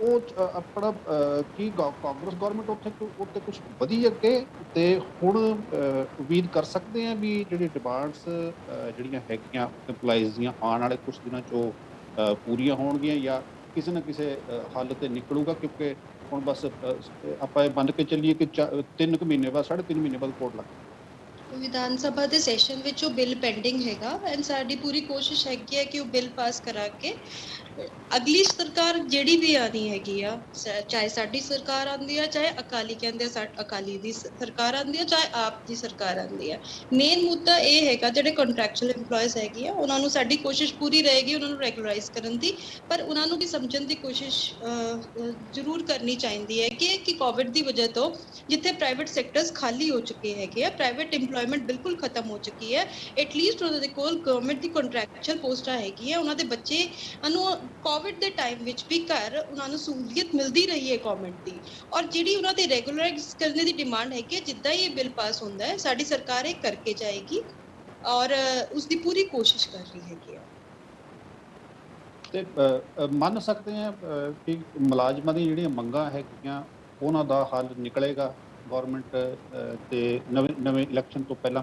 जी हमारी सरकार की पूरी कोशिश है कि हम अगले इलेक्शन से पहले जो भी हमारे से आज तक हुआ है हमने किया है, और जो आगे को होगा हम करके ही जाएंगे। अपने जितने भी हमने वादे किए थे, जिसके साथ में हमारी सरकार आई थी, हम शुरू से लेके उसको पूरा करने की कोशिश कर रहे हैं। बीच में कोविड की वजह से 2 साल का जो गैप आया है, उसकी वजह से कुछ दिक्कतें सरकार को आई हैं, पर उन्होंने फिर भी जितने लोन्स माफ कर सके उन्होंने किसानों के लोन्स माफ किए हैं। जहाँ पे सब्सिडी दी जा सकी सब्सिडी दी है, जहाँ एम्प्लॉयमेंट दी जा सकी वहाँ पे एम्प्लॉयमेंट, हेल्थ फैसिलिटीज जो भी दिया जा सका हमने किया है, और आगे भी हम करते रहेंगे। और ये ब्लेम तो हमेशा चलता ही रहता है, जो पावर में सरकार होती है उसके अगेंस्ट एजिटेशंस, ये आज की बात नहीं है, शुरू से चलती आई है। उनका हक है, लीगल राइट है उनकी, और वो अपनी लीगल राइट को अपना कर सकते हैं। हाँ जी ਗਿੱਲ ਸਾਹਿਬ ਸਵਿਤਾ ਜੀ ਕਹਿ ਰਹੇ हैं ਕਰਕੇ ਜਾਵਾਂਗੇ ਸਾਰਾ, ਤੁਹਾਨੂੰ ਕੀ ਲੱਗਦਾ ਜੀ ਗਿੱਲ ਸਾਹਿਬ? ਇਹ ਹੁਣ ਨਹੀਂ ਹੋਣਾ ਜੀ, ਸਮਾਂ ਹੀ ਨਹੀਂ ਰਹਿ ਗਿਆ ਇਹਨਾਂ ਕੋਲ। ਠੀਕ ਹੈ, ਇਹਨਾਂ ਨੇ ਵਾਅਦੇ ਕੀਤੇ ਸੀ, ਲੋਕੀ ਉਹਨਾਂ ਦਾ ਜਵਾਬ ਦੇ ਦੇਣਗੇ। ਮੈਂ ਫਿਰ ਉਸੇ ਗੱਲ ਤੇ ਆ ਜਾਂਦਾ ਵੀ ਕੰਮ ਉਦੋਂ ਹੁੰਦੇ ਜਦੋਂ ਬਿੱਲ ਪਾਵਰ ਹੁੰਦਾ। ਮਲਹੋਤਰਾ ਜੀ ਨੇ ਨਾ ਪਿਛਲੇ ਜਦੋਂ ਇਹਨਾਂ ਦੀ ਵਾਰੀ ਸੀ, ਇਹਨਾਂ ਨੇ ਬੜੀ ਗੱਲ ਕੀਤੀ ਜੀ, ਅਕਾਲੀ ਦਲ ਵੇਲੇ ਡਰੱਗ ਮਾਫੀਆ ਸੀ। ਮਲਹੋਤਰਾ ਸਾਹਿਬ ਜੇ ਡਰੱਗ ਮਾਫੀਆ ਸੀ, ਕੇਜਰੀਵਾਲ ਹੱਥ ਜੋੜ ਕੇ ਮਾਫੀ ਮੰਗ ਕੇ ਕਿਉਂ ਗਿਆ? ਕਿਉਂਕਿ ਤੁਸੀਂ ਤੇ ਕਾਂਗਰਸ ਮਿਲੇ ਹੋਏ ਸੀ। ਅੱਛਾ, ਤਾਂ ਪੁਲਿਸ ਕਾਂਗਰਸ ਦੇ ਕੰਟਰੋਲ 'ਚ ਸੀ, ਤੁਸੀਂ ਕਾਂਗਰਸ ਨਾਲ ਮਿਲੇ ਹੋਏ ਸੀ। ਕੇਜਰੀਵਾਲ ਜੀ ਤੁਹਾਡੇ ਕੋਲ ਆ ਰਹੇ। ਕੇਜਰੀਵਾਲ ਸਾਹਿਬ ਡਰੱਗਸ ਮਾਫੀਆ ਨਹੀਂ, ਡਰੱਗਸ ਦੇ ਕੰਮ ਚੱਲਦੇ ਸੀ ਗਿੱਲ ਸਾਹਿਬ। ਮੈਂ ਇਹ ਕਿਹਾ ਡਰੱਗਸ ਦੇ ਤੁਹਾਡੇ ਕੰਮ ਚੱਲਦੇ ਸੀਗੇ ਉਸ ਟਾਈਮ, ਤੁਹਾਡੀ ਉਸਾਂ ਦੇ ਨਕੇਲ ਨਹੀਂ ਸੀਗੀ, ਡਰੱਗਸ ਫੈਲਿਆ ਹੋਇਆ ਸੀਗਾ ਪੰਜਾਬ ਵਿੱਚ। ਮੈਡਮ ਜੇ ਡਰੱਗ ਫੈਲਿਆ ਸੀ, ਤੁਸੀਂ ਸਾਡੀ ਸਰਕਾਰ ਤੇ ਬਲੇਮ ਲਾਉਂਦੇ ਹੋ। ਤੁਸੀਂ ਪਿਛਲੇ 4.5 ਸਾਲ ਦੇ ਵਿੱਚ ਕਿਹੜਾ ਸ਼੍ਰੋਮਣੀ ਅਕਾਲੀ ਦਲ ਦਾ ਕੋਈ ਪਾਰਟੀ ਦਾ ਅਹੁਦੇਦਾਰ ਡੈਜ਼ਿਗਨੇਟਿਡ ਕੋਈ ਬੰਦੇ ਨੂੰ ਕੀਤਾ ਅਰੈਸਟ ਤੁਸੀਂ ਅੱਜ ਤੱਕ? ਵੀ ਆਹ ਦੇਖੋ ਜੀ, ਅਕਾਲੀ ਦਲ ਦਾ ਇੱਕ ਬੰਦਾ ਕੋਈ ਯੂਥ ਦਾ ਸੀ ਜਾਂ ਵੱਡੇ ਅਕਾਲੀ ਦਲ ਦਾ ਸੀ, ਡਰੱਗ ਮਾਫੀਆ ਸੀ ਅੰਮ੍ਰਿਤਸਰ ਦੇ ਵਿੱਚ। ਅਸੀਂ ਤੁਹਾਨੂੰ ਡਰੱਗਸ ਮਾਫੀਆ ਨਹੀਂ ਕਹਿ ਰਹੇ, ਅਸੀਂ ਕਹਿ ਰਹੇ ਤੁਹਾਡੇ ਟਾਈਮ ਵਿੱਚ ਇਹ ਚੀਜ਼ਾਂ ਚੱਲਦੀ ਸੀਗੀ, ਤੁਹਾਡੀ ਨਕੇਲ ਨਹੀਂ ਸੀਗੀ ਇਹ ਚੀਜ਼ਾਂ ਤੇ। ਟਾਈਮ ਖਤਮ ਹੋ ਜਾਣਾ, ਮੇਰੀ ਬੇਨਤੀ हाँ जी ਗਿੱਲ ਸਾਹਿਬ। ਹਾਂ 250 ਕਰੋੜ ਦੀ ਡਰੱਗ ਤੁਸੀਂ ਅੰਮ੍ਰਿਤਸਰ ਤੋਂ ਰਿਕਵਰ ਕੀਤੀ, ਇੱਕ ਬੰਦਾ ਉਹਦੇ 'ਚ ਤੁਸੀਂ ਅਰੈਸਟ ਕੀਤਾ ਤੇ ਅੰਮ੍ਰਿਤਸਰ ਜੇਲ੍ਹ 'ਚ ਉਹਦਾ ਮਰਡਰ ਹੋ ਗਿਆ। ਖੰਨੇ ਦੇ ਕੋਲ ਤੁਸੀਂ ਸਰਪੰਚ ਨੂੰ ਕੀਤਾ ਅਰੈਸਟ, ਡਰੱਗ ਮਨੀ ਰਿਕਵਰ ਹੋਈ, ਡਰੱਗਸ ਰਿਕਵਰ ਹੋਈ, ਵਿੱਚ ਅਫਸਰਾਂ ਦੇ ਨਾਮ ਆਏ, ਕਿਸੇ ਅਫਸਰ ਨੂੰ ਤੁਸੀਂ ਜੇਲ੍ਹ ਦੇ ਪਿੱਛੇ ਕੀਤਾ। ਇੰਸਪੈਕਟਰ CIA ਦਾ ਸੀ ਇੰਦਰਜੀਤ ਸਿੰਘ, ਉਹਦੇ ਕੋਲ ਡਰੱਗਸ ਰਿਕਵਰ ਹੋਈ, AK-47 ਰਿਕਵਰ ਹੋਈ। ਅੱਜ ਤੱਕ ਉਸ ਕੇਸ ਦਾ ਤੁਸੀਂ ਕੁਝ ਨਹੀਂ ਕੀਤਾ। ਮਲਹੋਤਰਾ ਸਾਹਿਬ, ਕੇਜਰੀਵਾਲ ਸਾਹਿਬ ਸਾਡੇ ਰਲੇ ਹੋਣ ਦਾ ਤੇ ਤੁਸੀਂ ਲਾਈ ਜੋ ਇਲਜ਼ਾਮ, ਕਿਉਂਕਿ ਤੁਹਾਡੇ ਕੋਲ ਮੁੱਦਾ ਹੀ ਹੈ ਨਹੀਂ। ਪਰ ਕੇਜਰੀਵਾਲ ਸਾਹਿਬ ਮਾਫੀ ਮੰਗ ਕੇ ਕਿਉਂ ਗਏ? ਤੁਸੀਂ ਡਰੱਗ ਮਾਫੀਆ ਦੀ ਗੱਲ ਕਰਦੇ ਹੋ। ਹੁਣ ਮੈਂ ਆ ਜਾਣਾ ਵੀ 10 ਸਾਲ 'ਚ ਸ਼੍ਰੋਮਣੀ ਅਕਾਲੀ ਦਲ ਨੇ ਕੀਤਾ ਕੀ? ਦੇਖੋ, ਸਟੇਟ ਦਾ ਇਨਫਰਾਸਟ੍ਰਕਚਰ ਦੇਣਾ ਬਹੁਤ ਵੱਡੀ ਜ਼ਿੰਮੇਵਾਰੀ ਹੁੰਦੀ ਸਰਕਾਰਾਂ। ਪਾਵਰ ਸਰਪਲਸ ਸਟੇਟ ਕੀਤੀ, ਤੁਸੀਂ ਅੱਜ ਗੱਲ ਕਰ ਦਿੰਦੇ ਹੋ ਜੀ PPA ਜਿਹੜੇ ਉਹ ਠੀਕ ਨਹੀਂ ਹੈਗੇ, ਉਹ ਸਰਕਾਰ ਦੀ ਇੱਛਾ, ਤੁਸੀਂ ਖਾਰਜ ਕਰ ਦਿਓ, ਸਾਨੂੰ ਕੋਈ ਇਤਰਾਜ਼ ਨਹੀਂ। ਪਰ 14,000 ਮੈਗਾਵਾਟ ਦੀ ਜਿਹੜੀ ਸਟੇਟ ਦੀ ਰਿਕੁਆਇਰਮੈਂਟ ਆ, ਉਹਨੂੰ ਫੁੱਲਫਿਲ ਕਿਵੇਂ ਕੀਤਾ ਜਾਏਗਾ, ਇਹ ਲੋਕਾਂ ਸਾਹਮਣੇ ਰੱਖੋ। ₹2.86 ਪਰ ਯੂਨਿਟ ਦਾ ਸਾਡਾ 20 ਸਾਲਾਂ ਦਾ ਕੰਟਰੈਕਟ ਹੈ। ਮਲਹੋਤਰਾ ਸਾਹਿਬ, ਦਿੱਲੀ 'ਚ ਬਿਜਲੀ ₹11 ਕਮਰਸ਼ੀਅਲ ਨੂੰ ਵਿਕਦੀ ਹੈ, ਫਾਰਮਰਸ ਤੋਂ ਵੀ ਲੈਂਦੇ ਹੋ ਤੁਸੀਂ। ₹9 ਨੂੰ ਤੁਹਾਡੀ ਡੋਮੈਸਟਿਕ ਜਾਂਦੀ ਹੈ। ਤੁਸੀਂ ਦਿੱਲੀ ਮਾਡਲ ਦੀ ਗੱਲ ਕਰਦੇ ਹੋ। ਕਿਸੇ ਸੂਰਤ ਹਾਲ 'ਚ ਮੈਂ ਚੈਲੰਜ ਕਰ ਦਿੰਦਾ, ਹਰ ਇੱਕ ਸਟੇਟ ਦਾ ਜਿਓਗ੍ਰਾਫਿਕਲੀ ਡਿਫਰੈਂਟ ਹੁੰਦੀ ਹੈ ਰਿਕੁਆਇਰਮੈਂਟ। ਇਹ ਖੇਤੀ ਪ੍ਰਧਾਨ ਸੂਬਾ ਹੈ, ਇਹਨੂੰ ਤੁਸੀਂ ਦਿੱਲੀ ਨਾਲ ਨਹੀਂ ਕੰਪੇਅਰ ਕਰ ਸਕਦੇ। ਉੱਥੇ ਰੈਵਨਿਊ GST ਦੀ ਕਲੈਕਸ਼ਨ ਸਾਡੇ ਇੱਥੇ GST ਨਾਲੋਂ ਬਹੁਤ ਜ਼ਿਆਦਾ ਹੈ, ਸਮਝਿਆ ਕਰੋ। ਉਹ ਕਦੀ ਇੱਥੇ ਲਾਗੂ ਨਹੀਂ ਹੋ ਸਕਦਾ। ਮੈਂ ਆਪ ਵਾਲਿਆਂ ਨੂੰ ਹਮੇਸ਼ਾ ਇੱਕੋ ਚੀਜ਼ ਹੀ ਪੁੱਛਦਾ ਹੁੰਦਾ, ਤੁਸੀਂ ਸਾਡੀ ਗੱਲ ਨਾ ਕਰੋ, ਤੁਸੀਂ ਕਾਂਗਰਸ ਦੀ ਗੱਲ ਨਾ ਕਰੋ, ਤੁਸੀਂ ਪੰਜਾਬ ਦੇ ਲੋਕਾਂ ਨੂੰ ਇਹ ਦੱਸੋ ਵੀ ਤੁਹਾਡਾ ਰੋਡ ਮੈਪ ਕੀ ਹੈ। ਤੁਸੀਂ ਬਿਜਲੀ ਕਿੱਥੋਂ ਖਰੀਦੋਗੇ? 14,000 ਮੈਗਾਵਾਟ ਤੁਸੀਂ ਸੈਂਟਰ ਦੇ ਪੂਲ ਤੋਂ ਨਹੀਂ ਖਰੀਦ ਸਕਦੇ, 7,000 ਮੈਗਾਵਾਟ ਤੋਂ ਜ਼ਿਆਦਾ। ਰੋਡ ਇਨਫਰਾਸਟ੍ਰਕਚਰ ਦੀ ਗੱਲ ਕਰ ਲਓ, ਕਿਤੇ ਪੰਜਾਬ ਦੇ ਕਿਤੇ ਡਿਸਟ੍ਰਿਕਟ ਤੋਂ ਕਿਤੇ ਚੱਲ ਜਾਓ, 6 ਲੇਨ ਰੋਡ ਸਾਰੀਆਂ ਤਿਆਰ ਹੋਈਆਂ, ਇੰਟਰਨੈਸ਼ਨਲ 에ਅਰਪੋਰਟਸ ਲੈ ਆਏ। ਹਰ ਕੌਮ ਦਾ, ਹਿੰਦੂ ਭਾਈਚਾਰੇ ਦਾ, ਵਾਲਮੀਕੀ ਭਾਈਚਾਰੇ ਦਾ, ਸਿੱਖ ਭਾਈਚਾਰੇ ਦਾ, ਹਿੰਦੂ ਸਭ ਦੀ ਯਾਦਗਾਰਾਂ ਬਣਾਈਆਂ ਗਈਆਂ। ਜਿਹੜੀ ਪਾਰਟੀ ਜਾਂ ਜਿਹੜੀ ਸਰਕਾਰ ਇਤਿਹਾਸ ਨੂੰ ਯਾਦ ਰੱਖਦੀ ਹੈ, ਆਉਣ ਵਾਲੀ ਕੌਮ ਹਮੇਸ਼ਾ ਉਹਦੀ ਸਫਲ ਰਹਿੰਦੀ ਹੈ। ਸੋ ਮਲਹੋਤਰਾ ਸਾਹਿਬ ਸਾਡੇ ਤੇ ਸਵਾਲ ਨਾ ਚੁੱਕੋ। ਅਸੀਂ ਤਾਂ ਮੈਂ ਤੇ ਫਿਰ ਐਡਮਿਟ ਕਰਦਾ, ਲੋਕਾਂ ਨੇ ਨਹੀਂ ਲਾਈਕ ਕੀਤਾ, ਲੋਕਾਂ ਨੇ ਸਾਨੂੰ ਮੈਂਡੇਟ ਨਹੀਂ ਦਿੱਤਾ। ਤੁਸੀਂ ਇਹ ਦੱਸੋ ਦਿੱਲੀ ਮਾਡਲ ਕਦੀ ਇੱਥੇ ਲਾਗੂ ਨਹੀਂ ਹੋ ਸਕਦਾ, ਉਹ ਤਾਂ ਮੈਂ ਦੱਸਤਾ। ਜੀਓਗ੍ਰਾਫਿਕਲੀ ਐਂਡ ਐਗਰੇਰੀਅਨ ਸਟੇਟ ਹੈ ਆਪਣੀ, ਉਹ ਐਗਰੇਰੀਅਨ ਸਟੇਟ ਨਹੀਂ ਹੈਗੀ। ਤੁਸੀਂ ਦਿੱਲੀ ਦਾ ਰੋਲ ਮਾਡਲ ਇੱਥੇ ਨਹੀਂ ਲਿਆ ਸਕਦੇ। ਪੰਜਾਬ ਦੀ ਗੱਲ ਕਰੋ, ਪੰਜਾਬ ਨਾਲ ਤੁਸੀਂ ਇੱਕੋ ਮੁੱਦੇ ਤੇ ਆ ਜਾਓ। ਗਿੱਲ ਸਾਹਿਬ ਗੱਲ ਆ ਗਈ ਤੁਹਾਡੀ। ਮਲਹੋਤਰਾ ਜੀ ਕੇਜਰੀਵਾਲ ਹਾਂਜੀ, ਦਾ SYL ਤੇ ਸਟੈਂਡ ਦੱਸ ਦਿਓ ਕੀ ਹੈ। ਗਿੱਲ ਸਾਹਿਬ ਮੈਂ ਗਿੱਲ ਸਾਹਿਬ ਦੀ ਗੱਲ ਦਾ ਜਵਾਬ ਦੇ ਦਿਆਂ। ਮੈਂ ਤਾਂ ਬਾਰ-ਬਾਰ ਇਹ ਕੇਜਰੀਵਾਲ ਦਾ ਕਹਿ ਦੱਸ ਰਿਹਾ ਦਿਓ SYL ਤੇ ਸਟੈਂਡ ਕੀ ਹੈ। ਸਾਡੇ ਕਿਸੇ ਲੀਡਰ ਨੇ ਵਪਾਰਾਂ ਵਿੱਚ ਜਾਂ ਫੈਕਟਰੀਆਂ ਵਿੱਚ ਹਿੱਸੇ ਨਹੀਂ ਮੰਗਣੇ। ਭਾਈ ਜੀ ਸਬੂਤ ਦਿਓ, ਠੀਕ ਹੈ, ਸਬੂਤ ਦਿਓ। ਉਹ ਸਾਰਾ ਪੰਜਾਬ ਕਹਿੰਦਾ ਪਿਆ, ਮੈਂ ਨਹੀਂ ਕਹਿ ਰਿਹਾ, ਸਾਰਾ ਪੰਜਾਬ ਕਹਿੰਦਾ ਹੈ, ਠੀਕ ਹੈ, ਸਬੂਤ ਪੰਜਾਬ ਕਹਿੰਦਾ ਪਿਆ। ਭ੍ਰਸ਼ਟਾਚਾਰ ਚਰਮ ਸੀਮਾ ਤੇ ਸੀਗਾ। ਇੱਕ ਮਿੰਟ, ਮੈਂ ਕਹਿ ਦਿੰਦਾ ਹੁਣ ਤੁਸੀਂ ਆਪਣੀ ਗੱਲ ਕਰ ਲਈ ਨਾ, ਤੁਸੀਂ ਆਪਣੀ ਗੱਲ ਕਰ ਲਈ ਪਲੀਜ਼। ਤੁਸੀਂ ਆਪਣੀ ਗਿੱਲ ਸਾਹਿਬ ਮੈਂ ਦੁਬਾਰਾ ਮਲਹੋਤਰਾ ਸਾਹਿਬ ਲੈਟ ਮੀ ਸਪੀਕ ਮਲਹੋਤਰਾ ਸਾਹਿਬ ਮਲਹੋਤਰਾ ਸਾਹਿਬ ਕੰਟੀਨਿਊ ਕਰੋ। Let me speak. ਹਾਂਜੀ ਠੀਕ ਹੈ ਜੀ। ਔਰ ਤੁਸੀਂ ਦਿੱਲੀ ਮਾਡਲ ਦੀ ਗੱਲ ਕਰਦੇ ਹੋ। ਦਿੱਲੀ ਮਾਡਲ ਬੇਸਿਕਲੀ ਇਮਾਨਦਾਰੀ ਦਾ ਮਾਡਲ ਹੈ। ਕਿ ਤੁਸੀਂ ਨਹੀਂ ਚਾਹੁੰਦੇ ਕਿ ਪੰਜਾਬ ਵਿੱਚ ਇਮਾਨਦਾਰੀ ਹੋਵੇ? ਕਿ ਤੁਸੀਂ ਚਾਹੁੰਦੇ ਹੋ ਕਿ ਜਿਹੜਾ ਹੁਣ ਤੱਕ ਭ੍ਰਸ਼ਟਾਚਾਰ ਚੱਲਦਾ ਰਿਹਾ, ਲੋਕਾਂ ਦਾ ਖਜ਼ਾਨਾ, ਸਟੇਟ ਦਾ ਖਜ਼ਾਨਾ ਲੁੱਟਿਆ ਜਾਂਦਾ ਰਿਹਾ, ਇਹ ਲੁੱਟਿਆ ਜਾਂਦਾ ਰਹੇ? ਸਿਰਫ ਤੇ ਸਿਰਫ ਜਿਹੜਾ ਸਾਡਾ ਬੇਸਿਕ ਮਾਡਲ ਹੈ ਉਹ ਇਮਾਨਦਾਰੀ ਦਾ ਹੈ। ਜਿੱਥੇ ਇਮਾਨਦਾਰੀ ਹੋਏਗੀ ਉੱਥੇ ਬਰਕਤ ਹੀ ਬਰਕਤ ਹੈ। ਜਿੱਥੇ ਚੋਰੀ ਤੇ ਡਾਕਾ ਪਏਗਾ ਉੱਥੇ ਸਾਰੇ ਖਜ਼ਾਨੇ ਖਾਲੀ ਰਹਿਣਗੇ। ਫਿਰ ਤੁਸੀਂ ਕਹਿੰਦੇ ਹੋ ਕਿ ਜੀ ਇੱਕ ਮਿੰਟ ਪਲੀਜ਼। ਫਿਰ ਤੁਸੀਂ ਕਹਿੰਦੇ ਹੋ ਜੀ ਅਸੀਂ ਪਾਵਰ ਸਰਪਲਸ ਸਟੇਟ ਕਰਤੀ।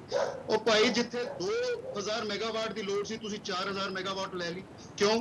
ਔਰ ਜਿੱਥੇ ਇੰਨੀ ਜ਼ਿਆਦਾ ਕੁਆਂਟੀਟੀ 'ਚ ਪਾਵਰ ਦੀ ਲੋਡ ਹੋਏ ਉੱਥੇ ਹਮੇਸ਼ਾ ਆਪਣੇ ਪਲਾਂਟ ਜਿਹੜੇ ਆ ਉਹ ਸਸਤੇ ਪੈਂਦੇ ਹੁੰਦੇ। ਘਰ ਦੀ ਰੋਟੀ ਸਸਤੀ ਹੁੰਦੀ ਕਿ ਹੋਟਲ ਦੀ ਸਸਤੀ ਹੁੰਦੀ ਹੈ? ਫਿਰ ਤੁਸੀਂ ਪੈਸਾ ਹੋਊਗਾ ਲਾਓਗੇ। ਉਹ ਜਨਾਬ ਪੈਸਾ ਸਰਕਾਰ ਕੋਲ ਬਹੁਤ ਹੁੰਦਾ ਜੇ ਸਰਕਾਰ ਇਮਾਨਦਾਰ 22 ਕਰੋੜ ਦੇ ਲੱਗੇ ਜੇ ਸਰਕਾਰ ਇਮਾਨਦਾਰ ਹੋਵੇ, 22 ਕਰੋੜ ਦੇ ਜੇ ਸਰਕਾਰ ਇਮਾਨਦਾਰ ਹੋਵੇ। ਗਿੱਲ ਸਾਹਿਬ ਉਹਨਾਂ ਨੂੰ ਕਰ ਲੈਣ ਤੋਂ ਗੱਲ ਸਮਾਂ ਖਤਮ ਹੋ ਗਿਆ। ਰਾਜਪੁਰਾ ਪਲਾਂਟ 56000 ਕਰੋੜ ਉਹਨੇ ਲਾਇਆ, 5600 ਕਰੋੜ ਉਹਨਾਂ ਨੇ ਲਾਇਆ। 6 ਸਾਲ ਬਾਅਦ ਉਹਨੂੰ 6 ਸਾਲ ਵਰਤ ਕੇ ਅੱਜ 10000 ਕਰੋੜ ਦਾ ਵੇਚ ਰਿਹਾ ਤੁਹਾਨੂੰ। ਉਹ ਸਿਆਣੇ ਤਾਂ ਉਹ ਹੈ ਨਾ, ਸਰਕਾਰ ਤਾਂ ਬੁੱਧੂ ਨਿਕਲੀ। ਫਿਰ